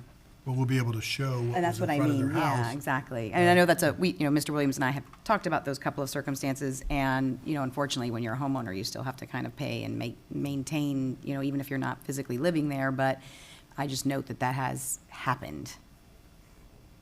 It won't happen, we won't be able to say who dumped it, but Right. if all of a sudden the next door neighbor that was a slumlord did something like that. Right. Because I think that happens a lot, where, You didn't just say that word. well, I wasn't talking about anybody particular, Okay. but I'm just saying that in general, that if they're, because again, you see that somebody moved out of this house, but all the trash is on that house. And when we lived on 32nd Street many years ago, there was one area that we put everything, right in front of Jack Hawkins and Betty's oak tree. When you gathered up stuff, it was more convenient for them to pick it up in one area, because there was cars on one side of the street. So some of that happens, and now who gets charged for it? Right. That homeowner, when it really wasn't their stuff. So I think the cameras will at least give us some video evidence of stuff. So. We would need a motion, I believe, just approving the service agreement. Is that right, Mr. Rudisell? Do you think that's probably appropriate? Everybody's got enough information? Is there a motion? I'll make a motion that we adopt the master service agreement as presented in today's meeting. Second by Ms. Coachman, so we have a motion and a second. Is there any further discussion? Hearing none. we'll Mr. start- Mayor, I just want to note, we did everything we could in terms of negotiating the terms on this thing, but it's kind of like negotiating with your credit card company on the terms of your credit card. So a lot of the technology companies, credit card services, financial institutions, we often are very limited in what we can do. So we've included essentially the bare minimum of the legal requirements of the city, but otherwise, it is relatively one-sided. What is our out if something doesn't work, Mr. Rudiso? Those are specific termination provisions. I think what Mr. Rudisell was referring to is most of these companies have very standardized service agreements. Right. And trying to get them to change terms that Scott would typically be concerned with to provide us certain things as the city would want. Even anti-appropriation clauses, the most basics, they go, we can't do that. Yes. It's a problem, but I mean, Sometimes we plug our nose and do it because we need the service. And Yeah. so I just wanted to point out it's so true. that's where we're at on this one. So what is our out? You'd have to look at the termination. Yeah, I provisions of don't it, yeah. remember off the top of my head. We're not what stuck with our- this for 10 years. I think it's a 4-year, perhaps, 5. It's 5 years. it's 5 years? And is there any Are there any outs? clause for cause or anything in the out? I If it's not am working? unaware of that. I did read the contract and saw that it's 5 I years. scanned and it, what but I the didn't read that fees were. detail. It didn't seem notable. There's a 30-day termination for breach. So if they don't perform, we still, What That's if probably hard to they, prove. if they've made representation to us that this will work with the video and then it doesn't? Well, again, the video is not part of the agreement that we are, But if- that's a service But that if can be it's not gonna shared work later. with video, then do we There wanna are go Two for it? different contracts. Yeah, just to kind of clarify that, we are talking with Samsara, so if we got video through them, it would work with this, Oh, with okay. our But they software. have availability to video. And- Correct.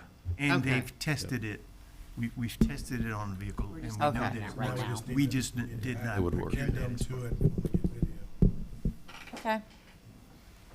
So you calling the question? Call the question? No, just, we'll go start the vote in Ward 4, yes. 5, Yes. 1, Yes. 2, Yes. 3. Yes. Approved 5-0. Thank you very much. Thank you. Any unfinished business, Mr. Perry? No, sir. Council reports, we'll start in Ward 2. Thought that's what you do.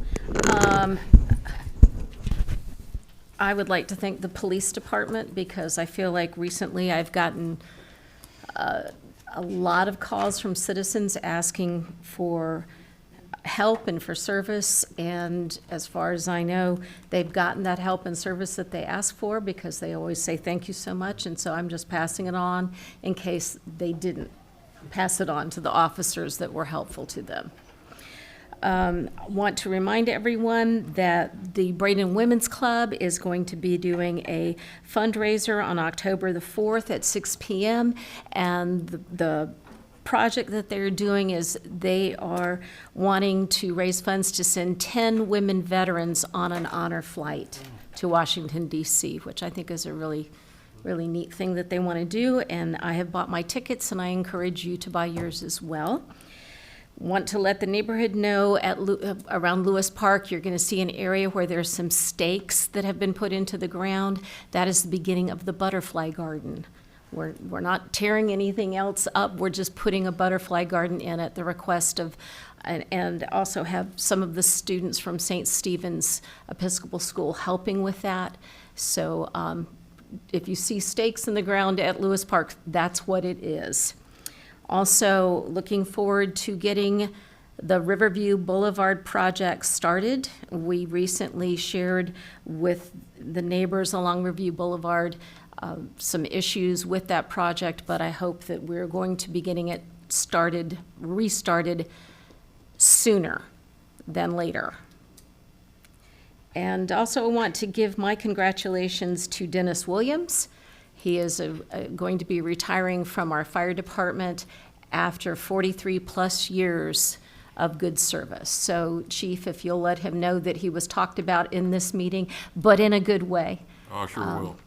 He definitely doesn't like attention, as you know. I know, and he's probably going to be irritated with me that I did this, but seeing as he was the person that was tasked with bringing me the tire from Wears Creek that had been in Wears Creek for many years, and that was one of the first things that happened in the year 2000, and I think it was a really fun training opportunity for some of the firemen to figure out how to get that thing out of the creek, but somehow it ended up in my front yard, and You know what? I cannot recall that situation. I recall it. I recall it. Give it to your neighbor across the street for a decor? No, I did not give it to my neighbor across the street, but I understand that Mr. Williams was the one that was tasked with bringing it to my house, and he very reluctantly did it. But my kids were like, "Are we going to make a tire swing out of it?" And it was covered with barnacles. It smelled horrific. It's so sad that you can't get by with those kind of things anymore, and with all these Ring cameras. No, I mean, I called and figured out who did it and why they did it. And for the group that actually performed the rescue of the tire and got that out of Wars Creek, because it was something that was driving me crazy for many years, I took them dinner, and we made dinner in the fire station. Yeah, definitely good came out of that situation. Absolutely. So thank you, Mr. Williams, for all that you've done for the 43 years that you've been here, and best wishes in the future. All right, thank you. Ward 3. I would like to look forward to the farmers market that is beginning the first week of October. I know that we all always enjoy that, and I think that it's a great way to both support local businesses and discover new ones. As we like to say, shop locally and support our local businesses. So always look forward to that happening first week of October. Earlier in the council reports, I think a couple ago, another councilwoman had mentioned some of the medians that needed to be paid attention to. And so I'd like to say that driving around most recently, I've noticed a lot of the overgrowth in those medians has been attended to. The trees have been pruned, and see a lot of our city out there cleaning that up. So happy to report that it's not all the way there, but looking very good. Then the final thing I wanted to mention along those lines is I've used as a citizen, because I heard of it most recently, that on the city of Bradenton, under Public Works, if you go in there, there is a app that you can use and download on your phone. I've used it most recently in the past week, and it is really cool because you can see when you put it in, whether it's being addressed, what the status is, and when it's complete. And I was pleasantly surprised on a couple of issues, potholes and other drainage, that those issues were being addressed, which is really great. Thank you. Ms. Moore, Ward 4. Well, not to start off on something, well, actually, I'll start off on something pleasant. I was sorry to miss the first responders mass. I had a calendar situation, and I was unaware that it was happening, but I have jotted down the date for next September because I think that that's a worthwhile thing to do, and I enjoy spending that time with our first responders. But also, I just wanted to point out, it has to be said that Friday is the anniversary of at least Helene. And so I just have had that on my mind, and I think a lot of people around these parts have. And so I just wanted to, I don't know, I guess acknowledge it in some way, because I think people are feeling it. And we've been blessed so far this hurricane season, and I know that, all of us are keeping us in prayer so that that does not happen again. But I did want everyone to know that, at least, in my immediate area, it is definitely top of mind, and we're just, moving onward and recognizing something bad that happened, but that in the face of that, we managed to be resilient and move forward as a community, as a team, and I think that's worth celebrating. I wanted to mention that I didn't pull it off consent, but that mitigation strategy plan that we adopted has a lot of great data. It's super lengthy. I appreciate that. But if anybody really boils down to some of the charts and whatnot. I thought a lot of the data regarding the different municipalities within it were really interesting. It's only 1,000 pages. I know. I tried to print part of it and. Oh, I yeah, think don't print. I think I have to get a new printer. I know, It's yes. just totally locked up. It was a lot, but some of the, especially if you just hit some of the charts, I thought the data was really interesting, especially in light of, comparing Bradenton to the other municipalities within the county. And as far as regional kind of ideas go, the Tampa Bay Regional Planning Council has kicked off their Coastal Master Plan project that on a regional basis will hopefully bring funding and whatnot to the greater Tampa Bay area for projects that maybe will mitigate and flooding and all kinds of flooding, and also fund resiliency programs. I posted on my public social media a while back a link to a survey that any of us can take, and if you all would like, I can share it via email with Ms. Melton, but it's super short. And I thought it was really interesting that you could really hone in on your map. You just put in an address, and then you can answer a few questions about whether. And I think that flooding, I think it's safe to say that all of us in some, in our four corners, as Mayor is saying, are affected by some level of some type of flooding. So if you all are interested in that, I will happily share with Ms. Melton. And I believe that is it. Thank you. Ms. Coachman. Okay. As always, great meeting. Having observed all those organizations get, hi. You're not.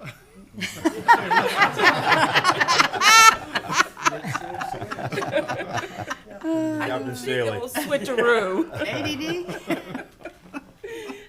Well, welcome. Thank you. And I hope you realize that that was a part of our meeting this morning, that all the organizations benefited from our forfeiture funds and got a little something to help them go along, and welcome also. It was also good to hear, and Mrs. Barnaby, you did mention this, the public comments that we were getting and the decorum. Mm-hmm.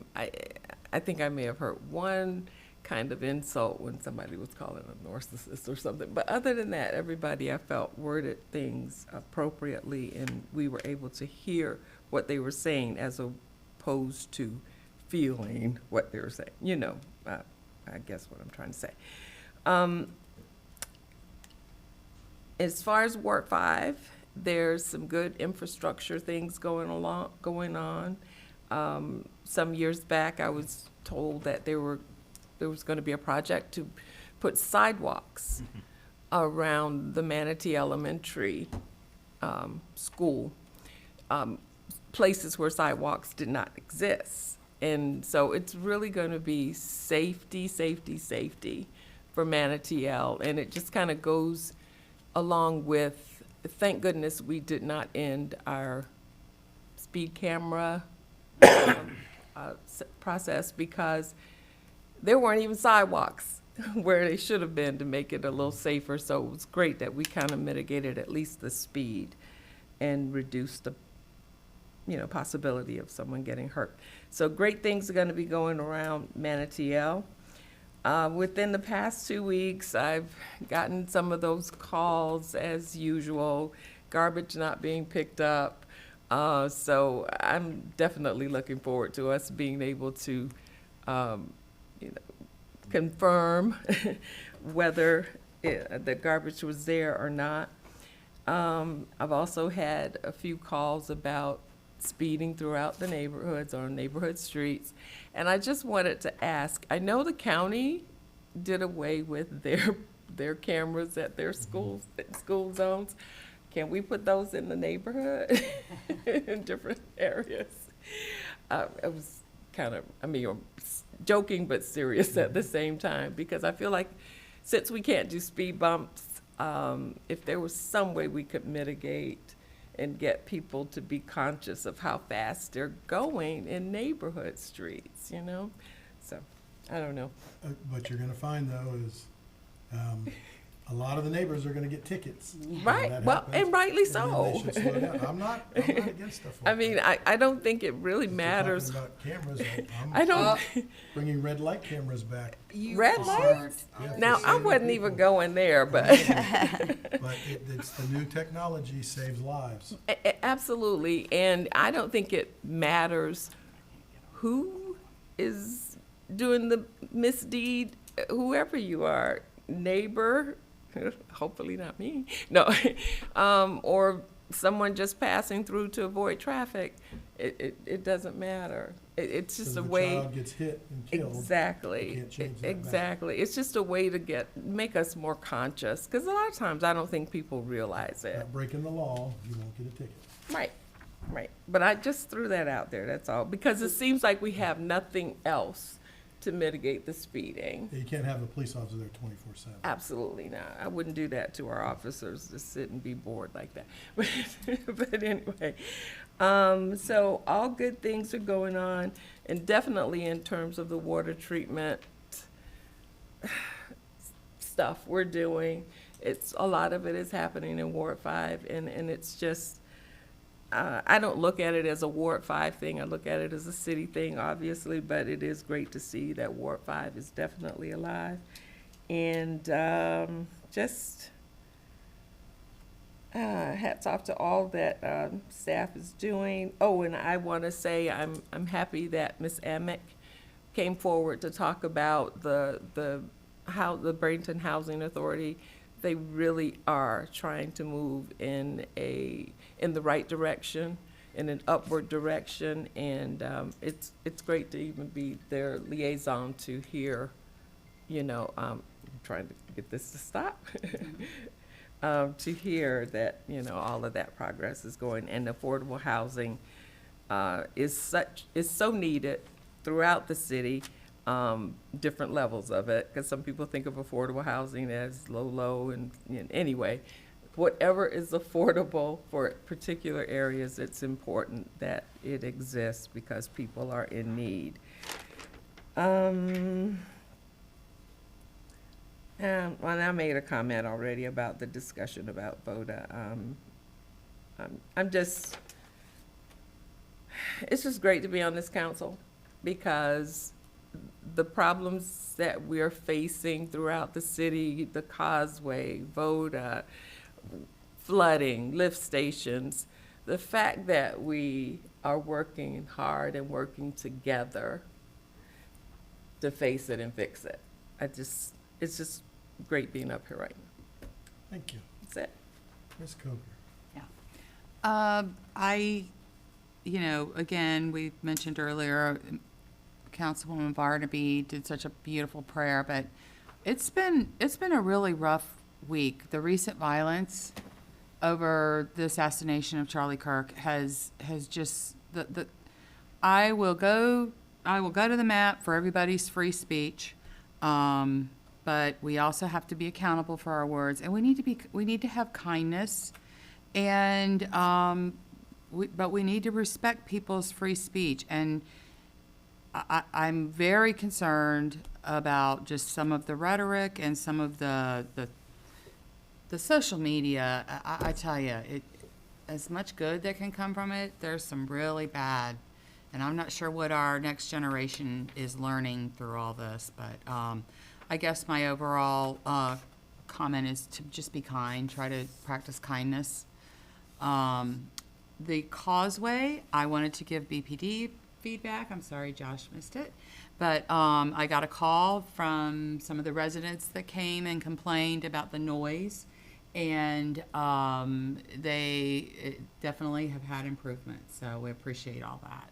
Everything, I know it's obviously the noise issue is hard, and it falls on BPD, but and code enforcement. But thank you. I did get that positive, so I'd like to get the positive back to you.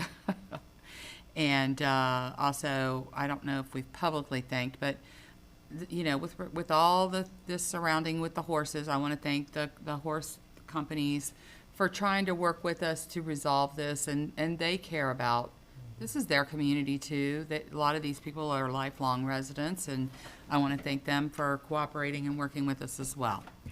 And lastly, I just wanted to offer my condolences to all my Gator friends. I know this is a rough year. Cool. We went through it last That's year, so cool. and we're here What for about you. kindness? Kindness. You're not going to bring anything about Notre Dame in kindness.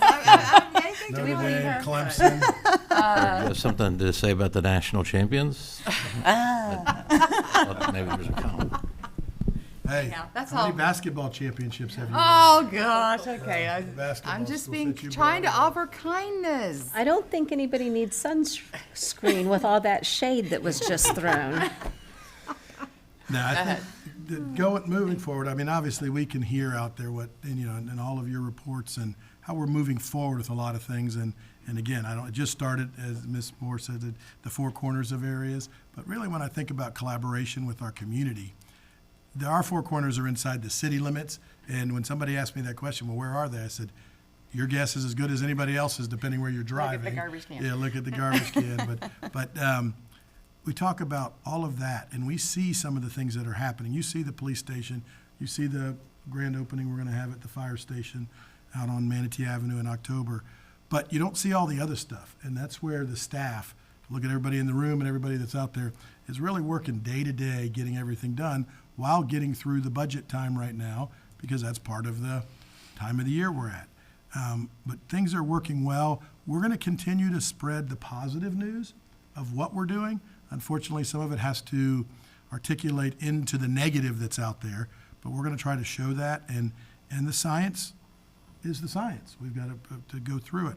So I just really think thank you to everybody that's out there trying, because I don't believe there's any one person that is trying to do bad at times, but sometimes they read it and they just jump on it and go. But we're going to keep putting out the positive to go from that. I appreciate what everybody's doing here. We are pushing the envelope, and that's under Mr. Perry's leadership through the administration part of it, with great people under him, I know he'll say. But that is why we're here, to get that as quick as possible and move things forward. And just in closing, I'd just like to again, one of my best friends 7 years ago passed away today. And it shows that when people, you know, are positive and do good things, that, you know, good things can come out of it. And, you know, anniversary dates, sometimes you celebrate that person's life, but the Bristow family will live it the rest of their lives. You know, Dave died at 59, and I'll be 59 next year. And you think about things in reality in life and what really means something. And what we're doing is really trying to make this city a better place for our children and grandchildren. And I will defend that till that day, because we are. And if you're out there saying negative things about us, and the funny thing is we'll put out the facts and it's right there, but then they'll come back. And Mrs. Shattuck is doing a great job at responding, but responding positively with information. And that's all we want. You know me, and anybody up here I believe is the same way. An email's an email, but we will call you back. We will talk to you. And it's not about proving you wrong or us right or vice versa. It's about the information that will be out there to help. So I loved the citizen comment today. And, you know, I mean, it shows that maybe with some of the things going on with out of our control at times, Village of the Arts is coming together. There's going to be some people that aren't going to be happy with a little bit, but at least now we can have an open dialogue and figure out where we are and what we can do. And that little jewel that's there has never reached its maximum capacity. Maybe one thing can start that. And, you know, 25 years later, you know, it's 25 years, but people, I think 25 years ago, thought it would be a lot more progressive instead of where it's at. Now we have an opportunity to get it to that level with a little bit of government help, but the private business world has to do it themselves. But we're willing to make sure their sidewalks are in the best shape they can, the lights they can throughout the city. So I'm excited about that, and that's why I like doing this job every day, because if we can give that positive, we can get it out there and help others. Any department heads that haven't spoken yet, or anything that need anything? Chief?